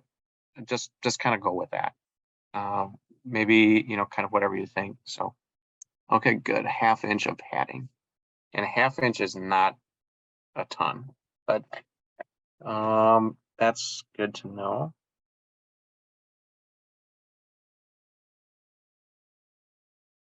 Thank you for sharing that, Jeremy. Let's see. Hard knee braces posing our safety risk to other players are not allowed. So again, if it's kind of a soft knee brace, Players wearing clothing that may pose a safety risk to themselves or other players are not allowed to play. So again, protective headgear, soft type headgear is acceptable during games. So this is kind of some special gear that some players choose to wear. Maybe they've had concussions in the past, or just trying to be proactive and avoid some of that. Metal components in the hair will not be allowed. Headgear must be worn properly and used for its intended purpose. Rainouts and cancellations, we talked about this. Decision to cancel will be made before games will be made, by me and in talking with some of the other community leaders. It's possible that we could play games in some communities and not others. That always tends to be kind of a confusing situation, but we tried best to kind of get that information out. And then again, I would be your main point of contact in that situation. Just kind of letting you know, here's where we're playing games, here's where we're not. So again, it's something that, if anything is in question, just be checking your email before the day starts. And we'll try to get that out, with as much notice as possible. But, again, I would say always check, before you're ready to leave, just to make sure. And then kind of work with coaches at the fields. If you kind of get there and you feel like, both coaches are like, this field is just, we should not be playing on it. Don't make them play it. The coaches can say, agreed to something there as well. Play information.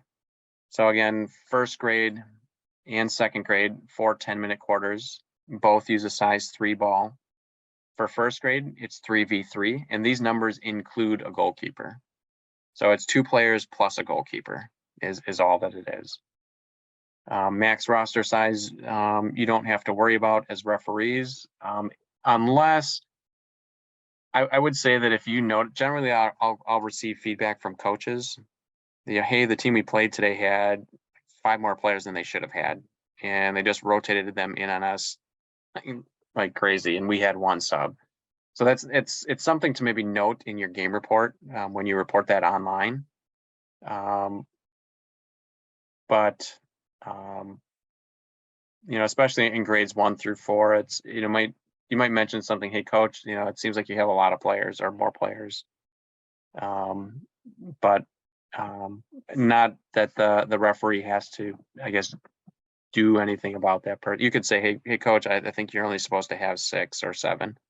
Sometimes there's maybe 1 or 2 extra players, but it's really kind of trying to avoid those situations where the team should have 6 and they've got 10 or something like that, and then they play against a team that has 5 or 4. So second grade is 4v4, including the goalkeeper. Third and fourth grade, 4 12-minute quarters. Oh, and this question was asked earlier. Really, there's not much of a break between quarter. You blow your whistle, players come off to the sideline to their coaches. Coaches let them know who's going to be going in for the game, and then you kind of get started. It's not a 5-minute break. It's maybe like a 1 or a 2-minute break, let's say. First and second grade, normally those kids either are still learning. It just takes more effort to get them organized and get them out there. Third and fourth grade, should be a little bit quicker to figure things out, and that's good because there's third and fourth grade, there's not as much extra time in between. Game start, there's an hour in between. So 4 10-minute quarters, should have at least 10 minutes before the start of your next game. So you'll have a break in between. Third and fourth grade, there's generally not a ton of time in between there. It's probably more of like a 5-minute in between. 5, maybe a little bit more. So third and fourth grade, size 4 ball, 5 players on the field, including the goalkeeper. Fifth and sixth grade is 2 30-minute halves, size 4 ball, 8 players, including the goalkeeper.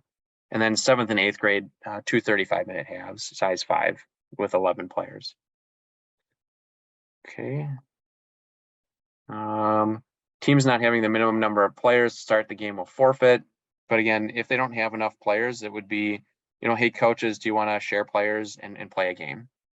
most oftentimes teams are going to want to do that. Everybody drove to the game, to get there. They brought their kids to play. Nobody, and especially few people are going to say, nope, we're just going to go home. They'll say, can we play and share players? So that's completely fine. Just officiate the game as you normally would. You might have to adjust things and say, hey, instead of 11v11, let's play 9v9. Let's do something like that. Or coaches, do you want to do that? It would always be kind of, pitch that to the coaches. Playing time. All players are to play in a minimum of one half of the regulation game and are also to appear in each half of the game. A coach may reduce a player's playing time due to injury or player contact. So this would be something that, again, in your game report, when you fill it out online, to let me know if you say, hey, you know what, it seems like this coach didn't play some players at all. We'd kind of want to get an idea as to that. Again, it's not really your responsibility, but if you recognize something like that, that'd be something good to share with me.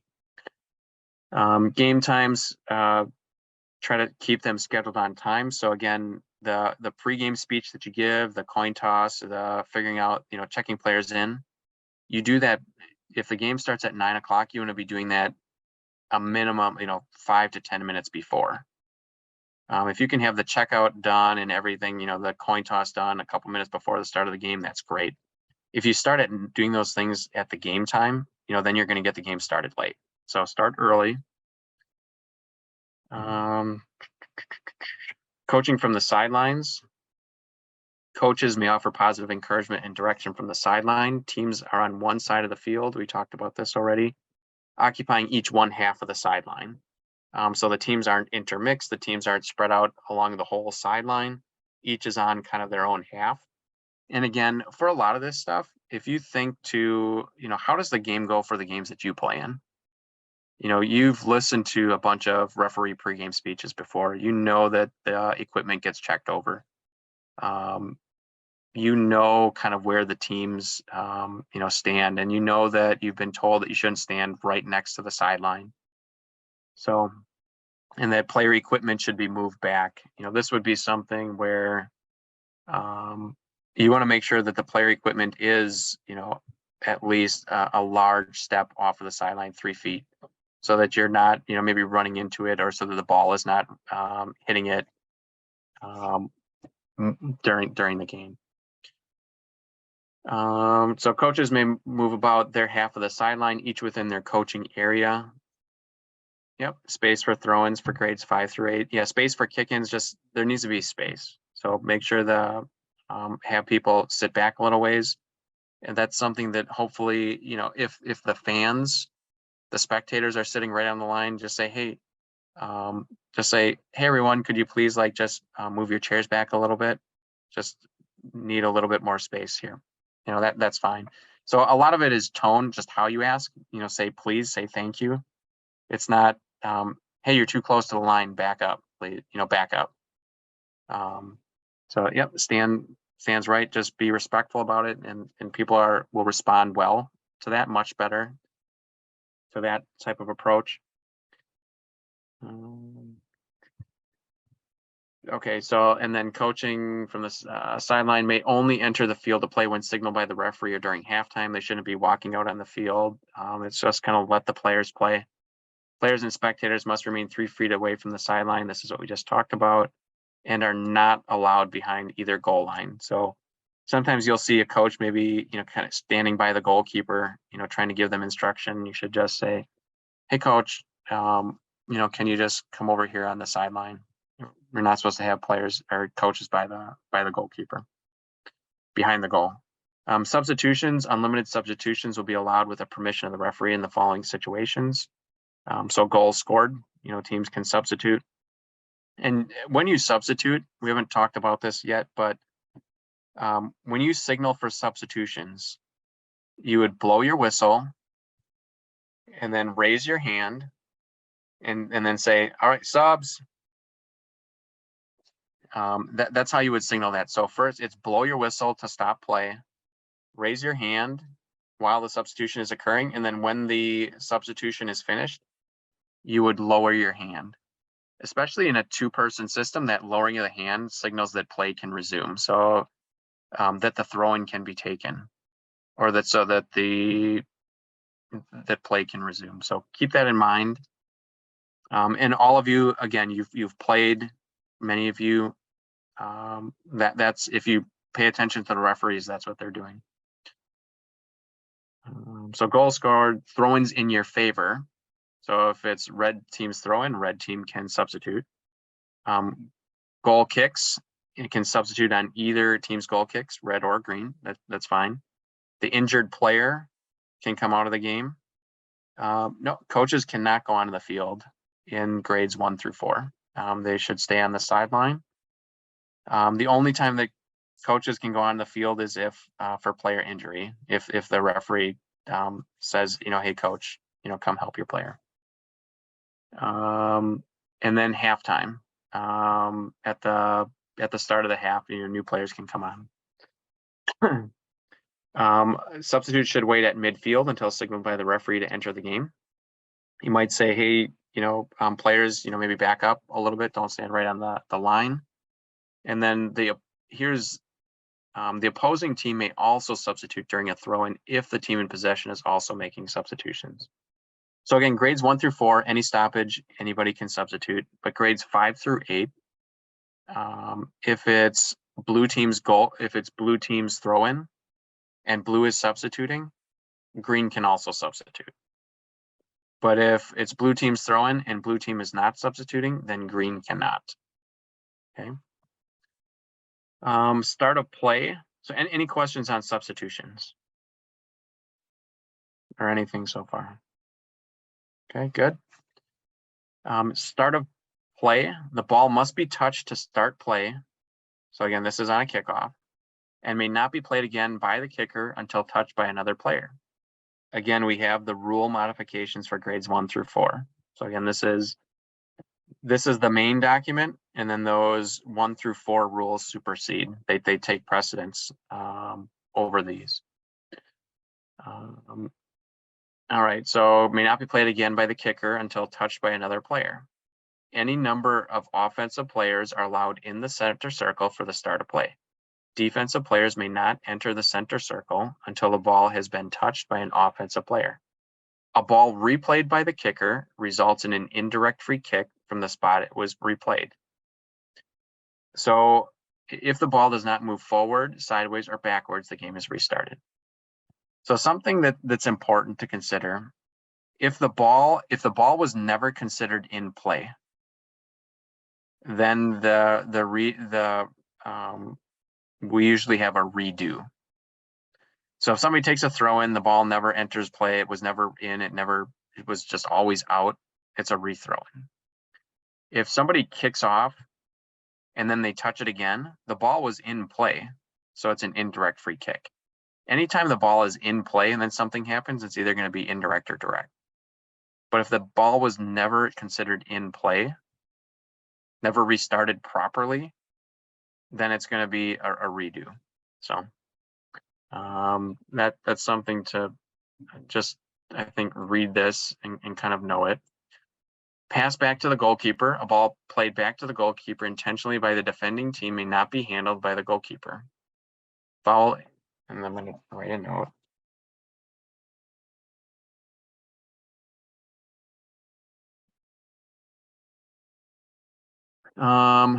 If it is played back intentionally by the defending team, it's that team's goalkeeper.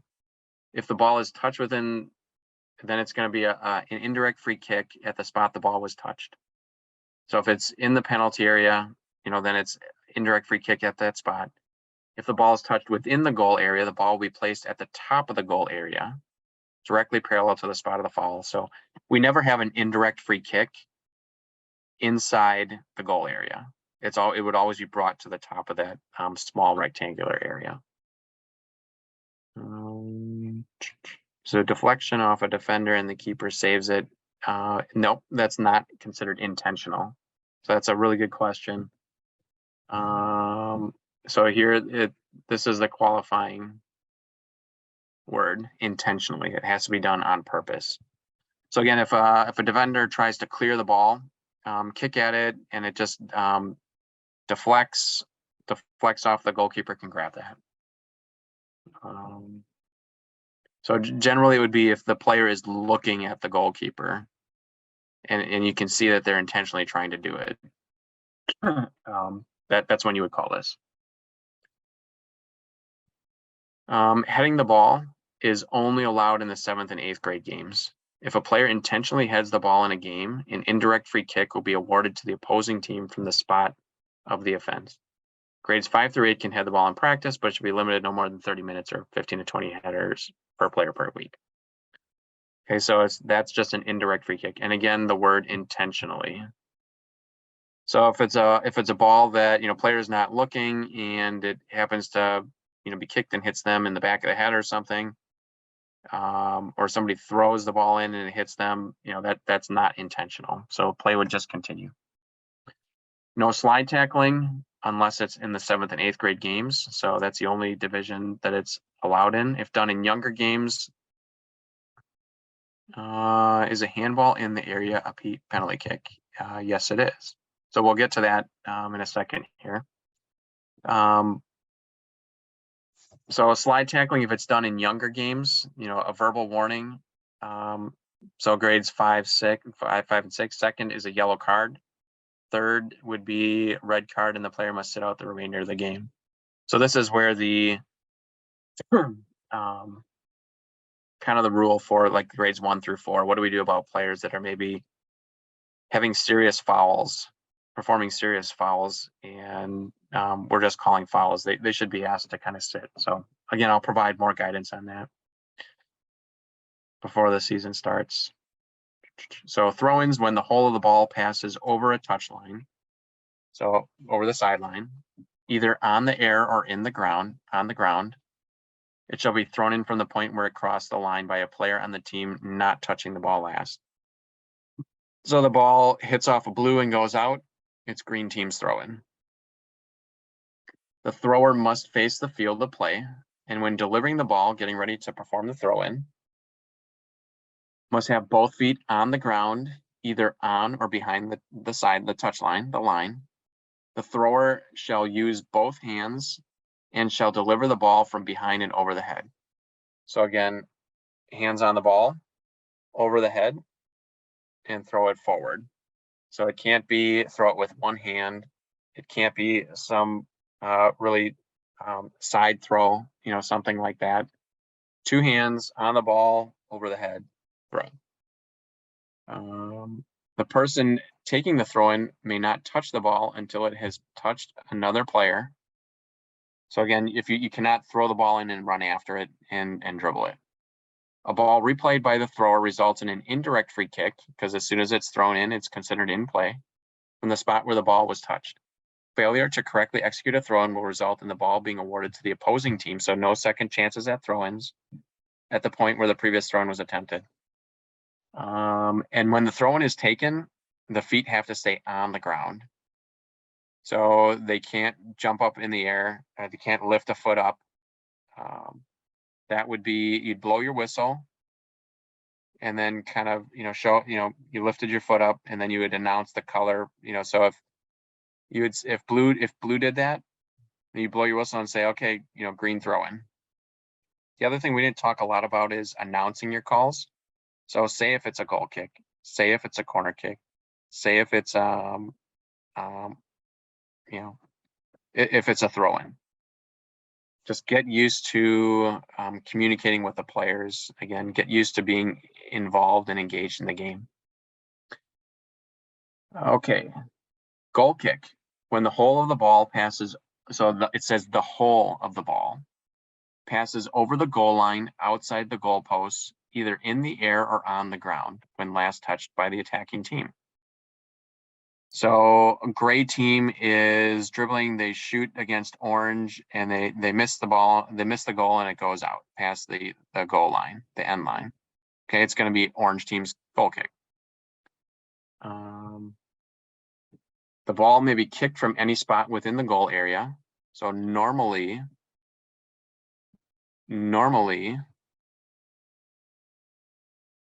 the the ball, especially, well, in the younger age groups, is put on the corner in the goal area, but it can be placed anywhere, or in the penalty, yeah, in the goal area, but it can be placed anywhere. It just has to be stopped. It can't be moving. So the ball may be kicked from any spot in the goal area. The kicker shall not replay the ball until it's touched by another player. The ball is considered in play when it is kicked and moves. In grades 5 through 8, the team not taking the goal kick must remain outside the penalty area until the ball is in play. Goals may be scored directly from a goal kick. Very unlikely, but it's allowed. Note in here that the person taking the goal kick, the ball does not have to come out of the penalty, does not have to clear the penalty area. It can be, 1 second, everybody.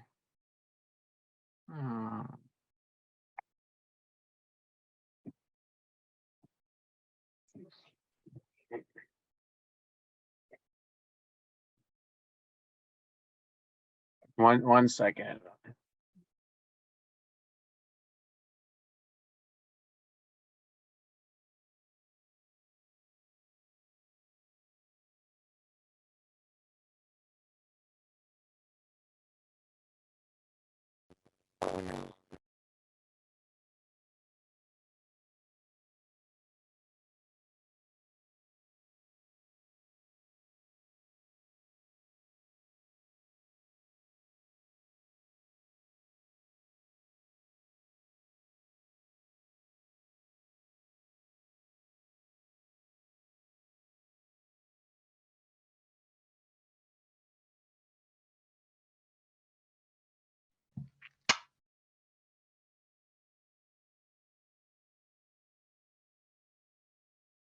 All right, I'm back.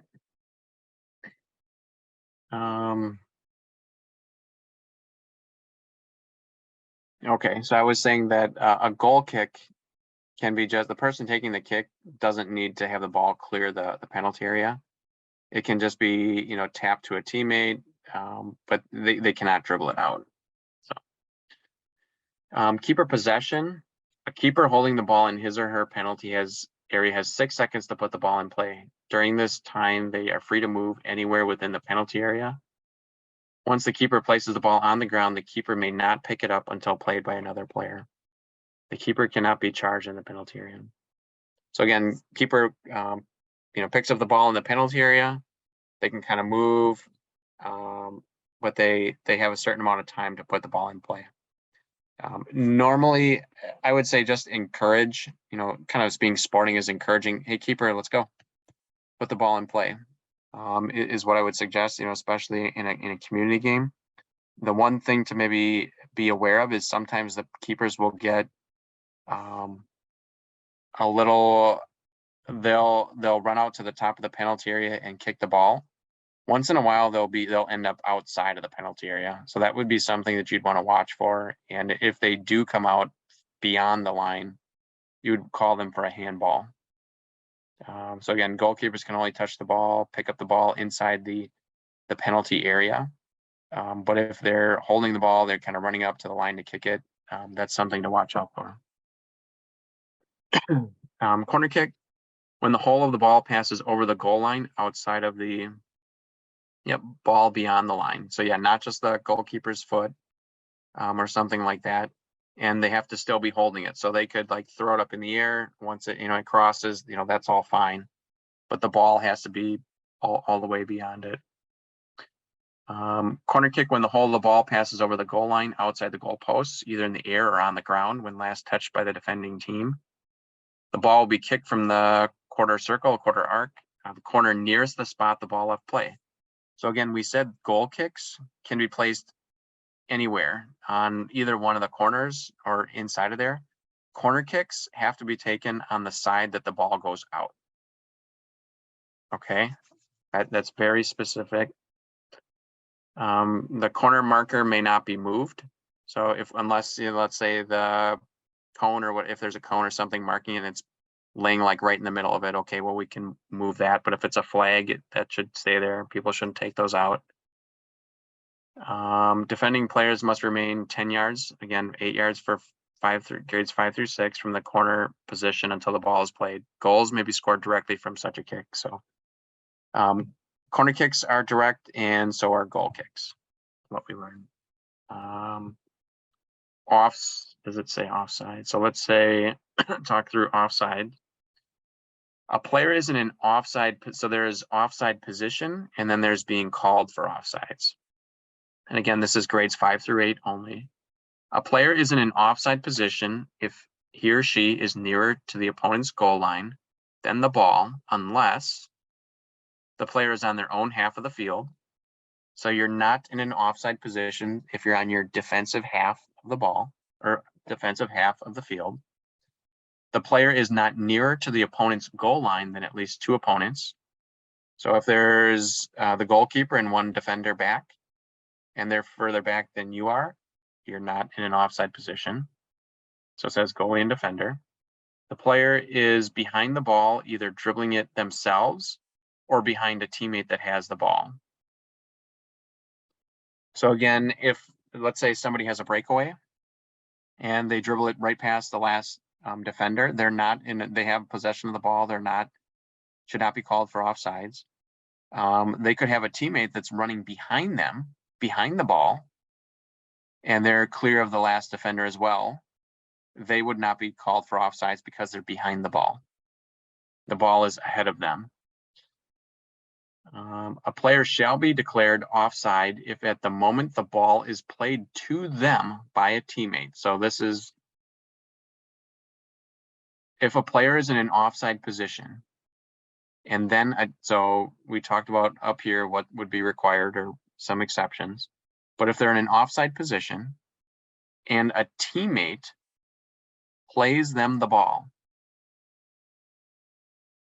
at the time they play the ball, that's when we look and see where everybody is. It's not when the player receiving the ball receives the ball. It's when the pass is made. At that point in time, that's when everybody, when you as a referee needs to look and see where everybody is. That's why oftentimes, spectators or fans or parents, they'll be watching the game and they'll be following the ball. So they kind of follow the track of the ball. And then when they see the ball get to the player is then maybe in an offside position if they've timed their run really well. It looks offside, but maybe it wasn't at the time that the ball was played, at the time it was kicked. So any questions on that? Offside, being in an offside position and then being called for offsides. The specific mention I make here in the community league is that the ball is played to them. So at the very if we're gonna call offsides to the very letter of the law, it's are they in an offside position and affecting play? So for the community league, I think just to be most consistent, would ask that all of you only call offsides if it's played to that particular player in the offside position. Yep, and then really to be able to call offsides, to be able to see it appropriately, you want to kind of look across the field, but you need to be in position so directly across from the player, the second to last defender. So that's where, if any of you have seen 3 referee systems in 3 official systems in select league or anything like that, you've got the official in the center of the field, and then you've got kind of very much in a diagonal, and their position is determined by the second to last defender. So, okay, so then here, a player shall not be declared offside merely because the player is in an offside position, or if the player receives the ball directly from a goal kick. So this says no offsides on a goal kick, a corner kick, or a throw-in. The offside penalty results in an indirect free kick at the spot of the offside player. So it's not where the ball was kicked from, it's where the offside player was. at the time offsides is called.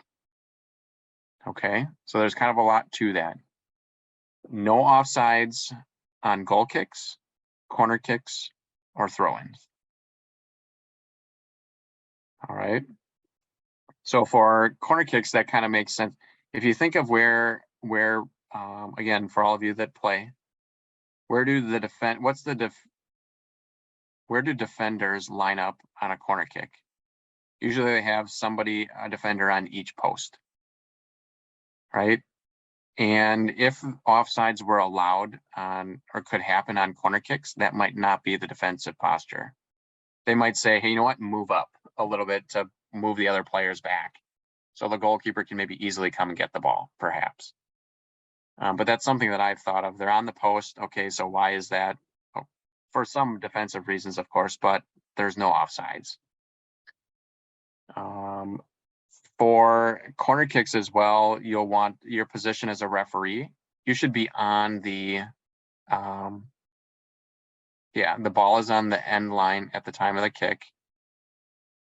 That's maybe, end line at the time of the kick. And then you want to make sure the ball doesn't, like, if it curves sometimes the older players will chip the ball up.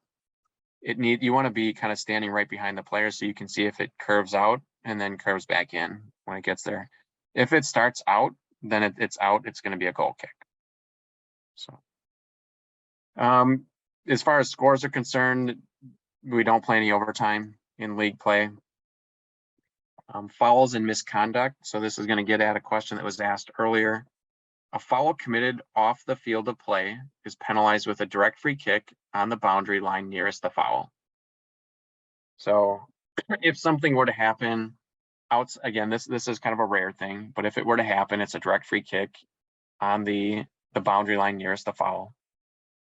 And then getting into specific fouls, following fouls and misconduct will result in a free kick taken at the spot of the foul if committed outside the penalty area. So those fouls that result in direct free kicks. And again, a direct free kick means that if the ball is shot at the goal, it doesn't need to touch anybody else. It can go straight into the goal and be a goal. If it's indirect, somebody else has to touch the ball, or it has to be touched a second time before it to go in and be a goal. So direct free, these are the more serious ones. I remember these oftentimes by saying they're the ING fouls. So kicking, and again, these are kicks or attempts to kick an opponent, trips or attempts to trip an opponent. All these are against an opponent, but it's kicking, tripping, jumping, charging. Charging is like running into somebody. Striking, that means hitting. Pushes, so pushing, tackling, so knocking somebody over to the ground, and holding. So I say like the ING fouls result in direct free kicks. And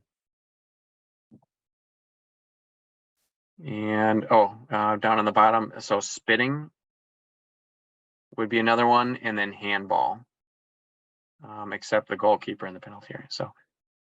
So those are the ones that result in direct free kicks. If it's outside of the penalty area, If it's inside of the penalty area, then it's going to be a penalty kick. Indirect free kicks. So these are more minor, but it's the goalkeeper ones. So the goalkeeper holding the ball for more than 6 seconds, the goalie picking the ball up,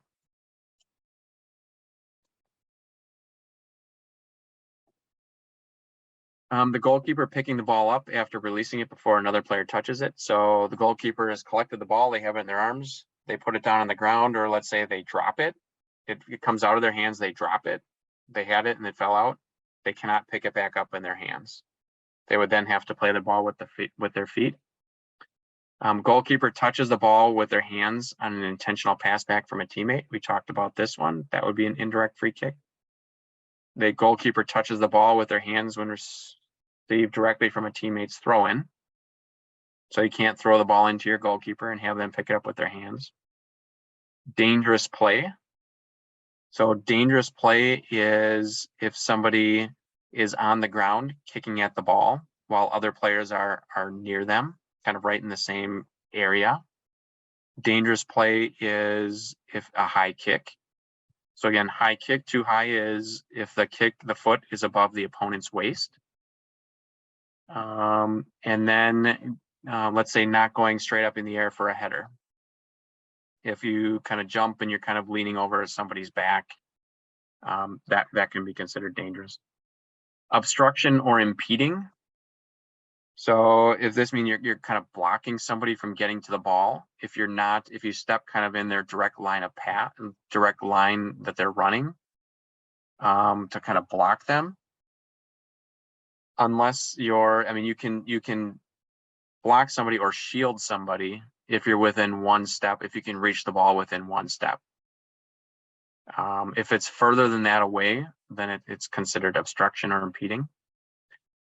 Preventing the goalkeeper from releasing the ball from their hands. So again, if a goalkeeper is going to throw the ball or kick the ball, an opponent should not be like jumping in front to try to block the ball or try to do anything with releasing the ball. That would be considered a foul. Any other offense not previously mentioned for which play is stopped, and then offside is also indirect free kick.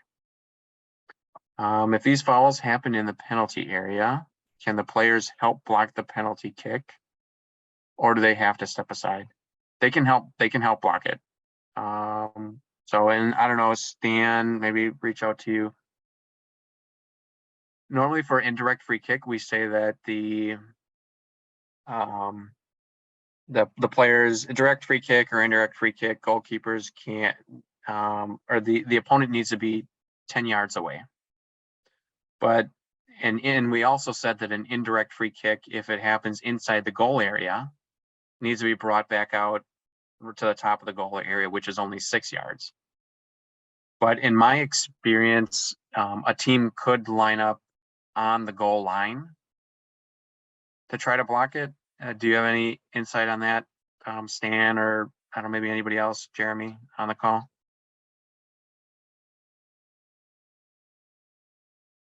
Can the team block it? It's only 6 yards away, right? So my understanding, my interpret, they would still be allowed on the goal line, I would say. Yep, on the goal line. Cool, thank you. So that they can kind of line up to block it.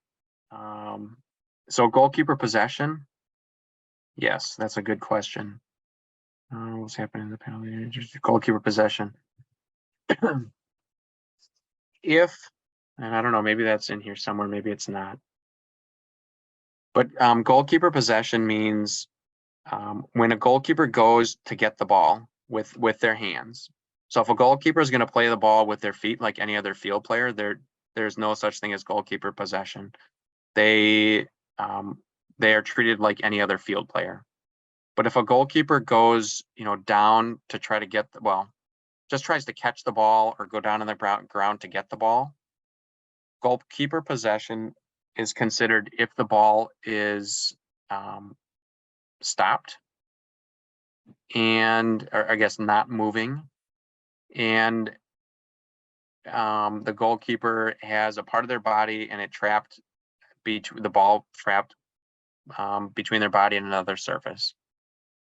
So if a goalkeeper, as an example, a goalkeeper has the ball against their chest with one arm, that's fine.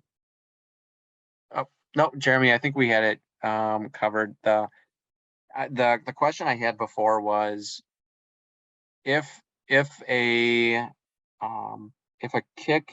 foul happens inside the goal area and it results in an indirect free kick, we bring the ball back out to the top of the goal area, which is only 6 yards away from the goal line. The question was, could the defending team stand on the goal line to defend against that, even though that's less than 10 yards? And Stan had chimed in and said that that is acceptable. That would be kind of an exception to being closer than the 10 yards away to be on the goal line. That's what I would have said as well, but yeah, happened. Now the other, so goalkeeper possession. If the ball is on the ground and the goalkeeper reaches out with their hand and puts their hand on the ball, and so the ball is away from their body, but the hand is on the ball is no longer moving, that's considered goalkeeper possession. That's acceptable. A player from the opposing team cannot come and kick the ball away from that player's hand. Again, the ball has to be stopped. It can't be moving. Player has to kind of have it. Or if it were to be held in their hands, that's fine. Now, what we think of is a player, oftentimes the goalkeeper is going down to get the ball, and then we have another player trying to kick the ball away. If the ball is not under control, it's moving, the opponent can kick the ball. They cannot kick the goalkeeper regardless of anything. And yeah, I would agree with Stan's comment. Protect the keeper as much as possible. Call it out. Keeper has it. So just kind of verbally announce it. Sometimes, most times people are pretty good. The player is pretty good about changing their direction. Not to run into the goalkeeper, but sometimes they're running a little bit out of control, and they're not going to stop in time. The goalkeeper has it. They're going to run into him. That is definitely a foul, and that would be a card if somebody were to do that. So hopefully that kind of answers the question. Just trap behind a surface and part of their body. It doesn't need to be two hands on the ball. That's kind of maybe the common misconception. All right. So for these, the ball, we talked about, the ball is placed at the spot of the foul and must be stationary prior to the kick. Opposing players must remain at least 10 yards away from the ball until it is kicked. The play is in ball when it is touched. Fouls within the penalty area committed by the attacking team. It's thus at the spot of the foul, and the defending team gets to take the ball at that spot. If a foul is committed in the penalty area by the defending team, the ball placements can be determined based on the severity and the location of the foul. A foul committed by the defending team resulting in a direct free kick. So again, those ING fouls, kicking, tripping, pushing, charging, jumping, all of those things. And the main ones are tripping, pushing, and handball. Those three are, to me, are the most common ones that would happen. That when they happen in the penalty area, I think all of it, maybe most everybody has played enough soccer to say, oh, yep, that great, that's a penalty kick for them. Will result in an indirect free kick. We take it from the spot of the foul unless this falls within the. Wait, let me see here. Yeah, a foul committed by the defending team resulting in a direct free kick will be designated a penalty kick. Foul committed by the defending team resulting in an indirect free kick will be taken at the spot of the foul unless that spot is within the goal area. Fouls within the goal area will be placed at the top of the goal area. Direct free kick, we've already talked about. A goal may be scored directly from a kick. Indirect free kick, goal cannot be scored unless played or touched by another player. Penalty kick, we did talk about these a little bit when we were looking at the field diagram. Direct free kicks are awarded to the attacking team as a result of a foul within the penalty area. The kick is taken from the penalty mark, so 12 yards from the goal line, 10 yards for grades 5 through 6. All players, and we talked about this, all players except the goalie and the kicker must remain outside the marked penalty area and behind the ball until the ball has been kicked. The goalkeeper must keep at least 1 foot on the goal line prior to the kick. They're also allowed to move from side to side prior to the kick. So they can shuffle back and forth across the line, but cannot come off of the line. The ball is in play, and players may enter the penalty area when the ball is touched. The kicker may not replay the ball until it has been touched by another player. So scenario. And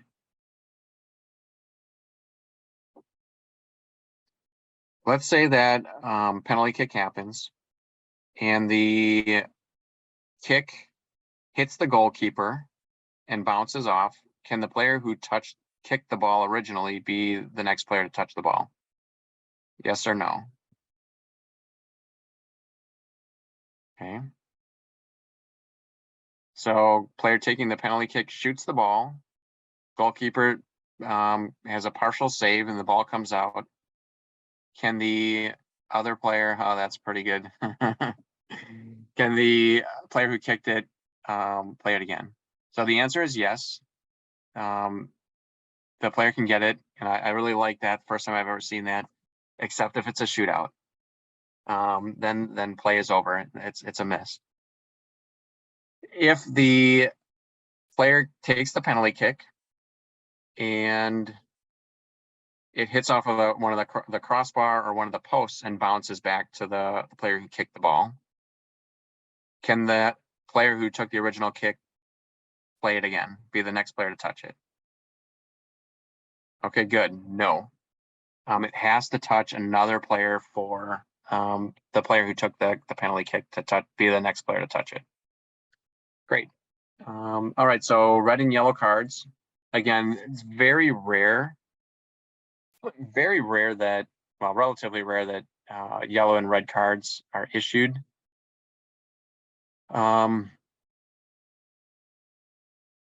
Yeah, pretty rare. But I actually handed out a couple, I think, this past season, a couple of yellows.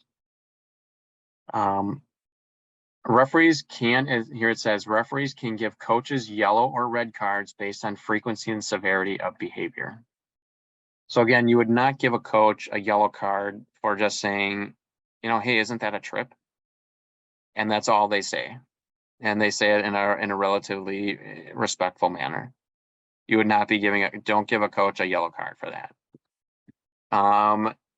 If they're kind of yelling and screaming at you, then that would be a situation where you'd say, pull out a yellow card. And again, this is, grades 1 through 4 don't have yellow cards. Think about that.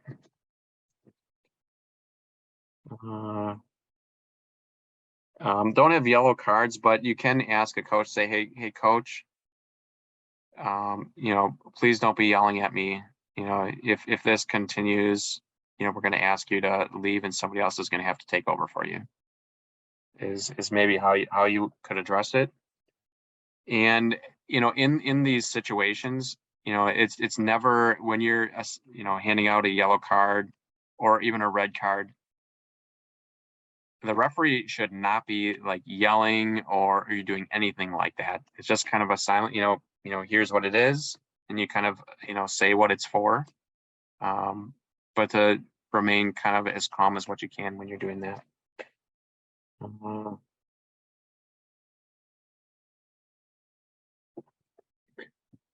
All right. Unsportsmanlike or misconduct by players, fans, and coaches will not be tolerated. The coach must control unruly spectators. Unsportsmanlike actions by the spectators and/or coach will result in the spectators and/or coaches being asked to leave the grounds. Suspension of the game may result based on the following sequence. So request the disruptive person to leave the grounds and just say, hey, your yelling is just not acceptable. We might have a warning. Say, if you continue with this, we're going to ask you to leave. And then if you don't, if that happens and you don't, then we're gonna stop the game. So kind of the warning first is always a good thing. And yeah, I agree with Stan. Ideally you would work through the coach, and say, hey, this parent or this spectator over here, this fan, they're just yelling at me like crazy. And most likely the coach knows it, they can hear it. But this is always kind of the, whenever they say, I'm not leaving, this is always the response. Well, then the game is just going to be over. And that usually is enough to do it because the coach doesn't want the game to be over because of them and their behavior. So, Referee should report all concerns regarding spectator and coaching behavior to me. So again, people have my contact information. You can do that through the game report. Send me a text, say, hey, had some issues with some coaches. Let me know when you have a chance to talk. Coaches or fans. Serious matters will be reviewed. So generally how I handle this is I'll talk with the referee and kind of find out what happened, and then I'll relay that information to that respective community lead. So if it's Sheboygan against Sheboygan, I'm the contact person for the Sheboygan community, then I would, I would personally reach out to that coach then. If it's in another community that I'm not kind of the lead person for, I would reach out to that community's club president or lead and ask them to kind of touch base with the coach and just have that discussion. So versus the referee coordinator reaching out to those coaches directly. So kind of want to keep the every community leadership kind of in the loop as far as what's going on. So report, and again, referees, if you don't let people know when some of this stuff is happening, it's just going to happen again the next week, is what I've found. It can be like the third or the fourth week, let's say, and then all of a sudden I hear about it from somebody. And if I touch base with referees from the prior weeks, I generally find out that, or the coaches for that played that team, I usually find out that it's been happening like every single week, or at least, more often than not. So by letting somebody know about it when it happens that same week, oftentimes you can prevent another referee from having to go through that same thing. So that's kind of the why to kind of bring it up. And again, many times it's just a matter of that coach or that spectator being talked to, and just to bring it up with them and say, hey, you know what, some people felt that you were out of line, and it makes them just reflect on that a little bit. So so yellow card. So the process for this play will be stopped. So you'd blow your whistle, you'd take out your yellow card, you'd hold it in the air, kind of in the direction of the player, or kind of walk toward that player. You don't need to run over to that player. You don't need to be overly aggressive kind of when you do that. But just kind of do that, and then, let them know that, hey, coach, we'll need to, have your player be substituted. So unsporting behavior, dissent by word or action. So this might be kind of arguing, with the referee. Players may not agree with it. There's a difference between, that wasn't a trip, and, something that's more than that. Yep, I agree with that. Delays to the restart of game, somebody that's consistently fouling. So somebody trips another player, or somebody is called for pushing. If it happens like all of a sudden, like it happens 4 times, that, 4 is the right number, but 3-4 times, that's maybe a card, because it's something they're continually doing, where you would hand that out. Failure to maintain distance on a restart, so they're not listening when you tell them to back up, 10 yards, you'd step that off and, kind of give them a place of where to stand. Entering the field of play without referee permission, deliberately leaving field without permission. So a player receiving a yellow card must leave the field of play, and substitute can be brought into the field of play immediately. Player receiving a yellow cannot re-enter until the next opportunity to substitute. Red cards should be given only in extreme cases of unsportsmanlike conduct, continued disregard for the rules, or threat of injury from continued play. Players receiving red cards are disqualified from the game and must leave the playing area prior to restarting the game. So they have to be out on the side. Failure to comply will result in suspension of the play, and the game will be forfeited. So again, if somebody's like arguing, nope, I'm not coming out, it would be, you talk with the coach, hey coach, he needs to come out. And otherwise, the game is not going to resume until he does, or he or she does. Offending team must play the remainder of the game shorthanded if it's a red. And red can be 2 yellows. So a second yellow card for somebody would mean that then you would show the red after the second yellow. And they would have to play shorthanded in that instance as well. It's a little bit different than high school rules, but so again, serious foul play, violent conduct. So if somebody let's say punched another player or something like that, or if somebody like purposefully stepped on another player, did something like that. Those are acts. If somebody were to spit in somebody's face.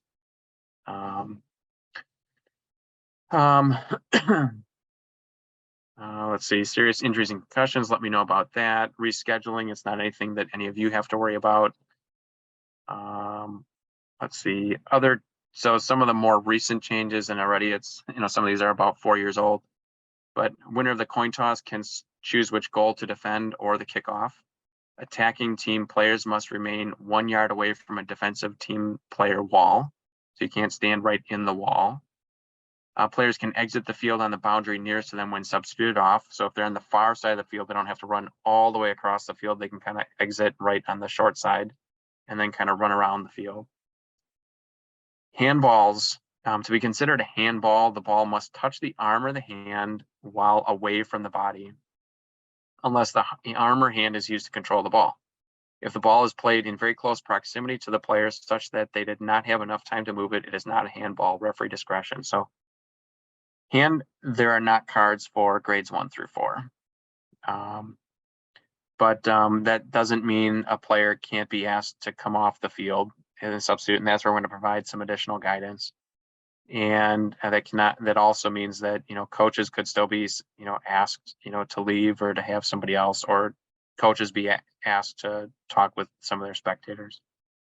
But for handball is a pretty common thing that does happen. And there are a lot of instances where the ball hits a player's, from the fingertips all the way up to the armpit is what is considered a handball. And that's down here. The part of the arm, this was recent, the part of the arm just below the bottom of the armpit to the fingertips is eligible for a handball. This means the shoulder is not eligible. Note the shoulder is then included when determining offside. So a handball, just because it hits part of the arm, that doesn't mean you should call a handball.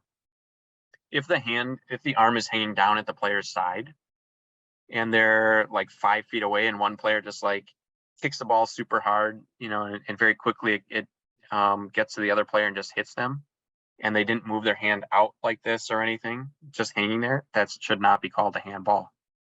And it's very confusing to spectators and some people. It's like, well, that hit the arm, obviously, like, why didn't you call that?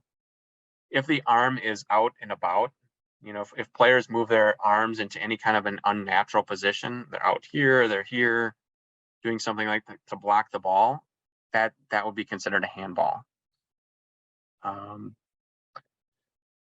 So again, a lot depends on how much time they have to move. If it's somebody that is 20 yards away and it ends up like hitting them in their arm and it's down, I would probably call a handball because you had plenty of time to get out of the way.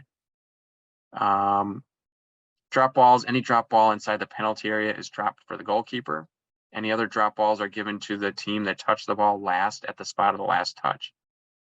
Everyone else must be 5 yards away. A drop ball may also be awarded if the ball hits an official and goes into the goal or causes a change of possession. Again, kind of some more rare things. A teammate intentionally passing the ball. Okay, we won't look at that one. So are there any other questions that people have? If you don't blow the whistle, is it appropriate to just inform the players to play on? In the case where it's not a handball, but it hits, yes, I think that is appropriate. When I'm officiating, if there's something that's maybe questionable, like somebody might be looking for some kind of call to be made, I will verbally say play on. Or if it's like, or I'll just say play. If it's something where some people thought the ball went out on the sideline, but in my opinion, it did not, I'll say play. And then people, that signals to them that they should continue on. But are there any questions that anybody has, that we didn't go through? Having over me. I'd provide cards with a shirt and whistle, yes. So again, what we would provide is we have a shirt, black kind of referee shirt, plain shirt with just referee on the back. If anybody has kind of is referees select games, they're more than welcome to wear their yellow or referee shirt, or if you have another color. We just ask that ideally the shirt doesn't conflict. And we do know that some teams have black shirts, but generally speaking, the referees, there's enough of a size difference. All of you are taller than, I think all of you are taller than first and second graders. So there's really not any confusion as far as like who the referee is or that they shouldn't pass you the ball. But yes, we do provide cards as well that could be picked up. So red and yellow cards, yes. And generally I would only hand those out to those that are likely to work grades 5 through 8. If it's, somebody in 7th or 8th grade, I'm probably not going to hand out red and yellow cards until they get to a point where I would be assigning them games. Other questions?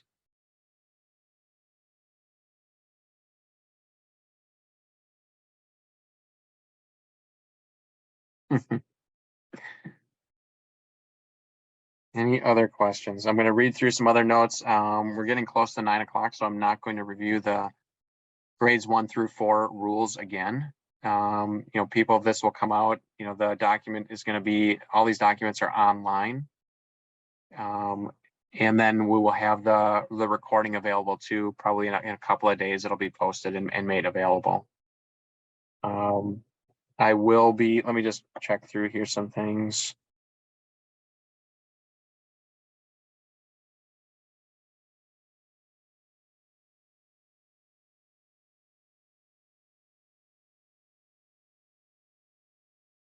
Yeah, we talked about keeper possession, offsides, player injury.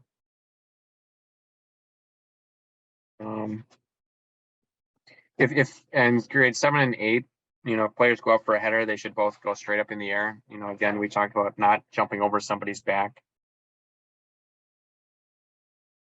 If you find that a player is bleeding, they should be substituted off. Just kind of stop the game and have them come out.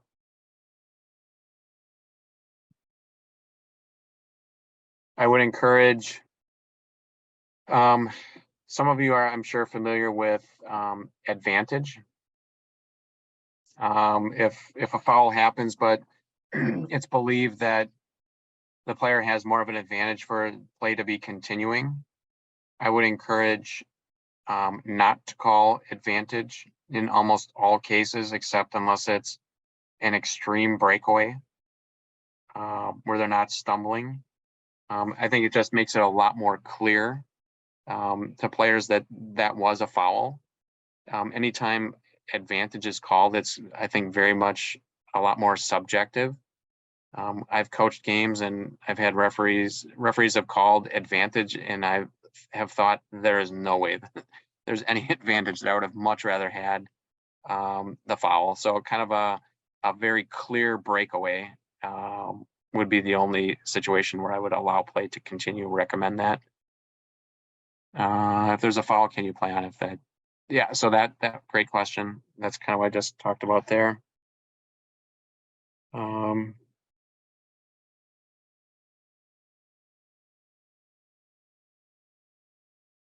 If you as a referee make a mistake, and maybe the most common situation I can think of is on a throw-in.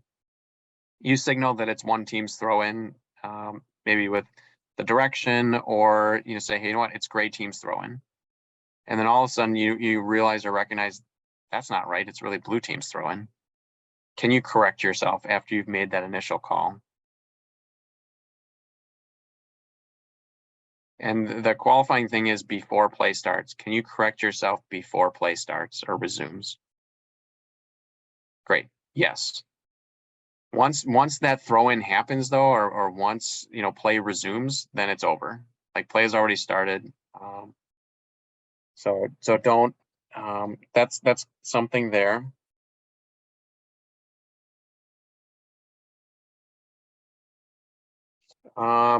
Otherwise, again, really next steps is I will let all of you know when it'll be a couple of weeks before referee shirts would be ready or whistles would be ready. But again, the first games are April 15th, so we're at least like 6 weeks away or so from that. And submitting referee availability when you're available to work will be that'll probably be in a couple weeks as well. Most people, I imagine, are going to wait to see, some of the other schedules that come out first before they let me know. But that's going to be something very important for you to fill out. I'll send out reminders. I'll add all of you to my email group or my referee email group email list. Payment is at the end of the season. And then really encourage all of you, again, it's 6 weeks before the start of the season. I encourage all of you to read through some of these rules again before the season starts. Don't and again, practice blowing your whistle before that first couple games. There's really a technique to it. What else? Yeah, and then game assignments, those will come out, kind of the week before is generally what will happen. So kind of be looking for those in your email and respond back right away as soon as you can that you can work or cannot work those games for whatever the case may be. Report game information on the website. I'll have information as far as like how to do that. Make sure to let me know about problems with coaches or with fans, just behavior wise. I think be tough, be strong out there. Everybody can expect to get some feedback that, hey, I didn't agree with that type of call. I mean, that's going to be natural. You're kidding yourself if you think you're not going to hear any of that, regardless of how good and how long you've done this, how good you are and how long you've done this. But it's important for when it kind of crosses the line for, the referee group to kind of stand up for themselves and,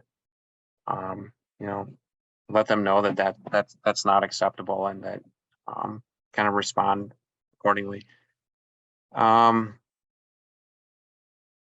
Maybe the last thing I would say then is if any of you have any friends that would also be interested in officiating or know of other people, it's always important to be continually trying to recruit new referees, more people to referee. It makes referee assignment, my job, kind of a lot easier if there's plenty of referees. I've not been in a situation yet where there just aren't enough games to go around to fill up availability. Usually it's just kind of barely getting all of the games filled, or just a couple of those that might not get filled. So, all right, unless there are any other last call for questions.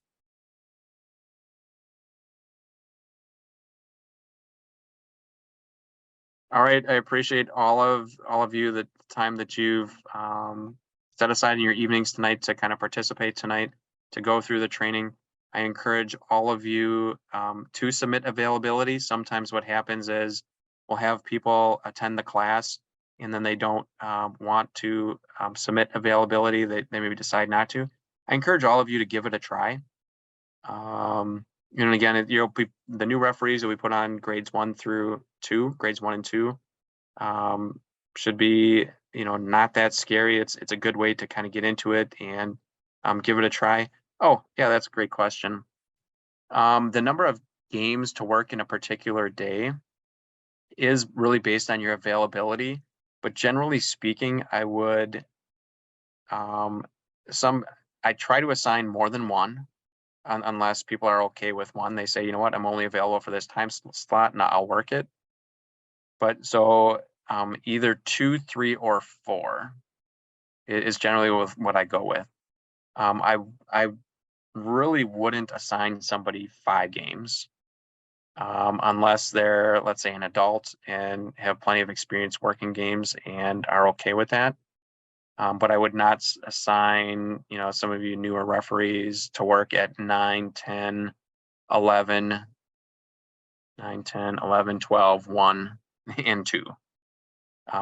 So generally it would be kind of like in that situation, I'd have probably 2 groups of 3 games. So probably 2 games, 3 games, 4 games would be, it's kind of what people are willing to do and what they're available for. But part of my responsibility in being a referee assigner is to put all of you in positions to succeed. Again, I can cover all of the games by assigning somebody 6 games in a row, but that's not good for the referee, and it's not good for people that have games 4, 5, and 6 either. It might be a better situation to just leave those unfilled. And then the same thing for games that are older. I'm generally not going to put you on a game that you're not comfortable to do, or that I don't think you're comfortable to do, or that you haven't said that you're comfortable to do. I would, especially, unless, let's say, you're working with somebody that's much more experienced, kind of the grades 5 through 8, much more experience, and they just need somebody to kind of help watch, like a sideline, those sorts of things. Because again, it's about putting people in positions to succeed, be successful, and have a good experience. If people are placed on games where it's not a good fit, then that's when things don't go well. No, that was a great question. So, all right, thank you, everybody. I appreciate it. Go out and find some extra referees out there. Thank you.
All right, Alejandro and Levi, both of you guys were great. That just means I expect more out of you when you're out there. I'll have to tell him that then. All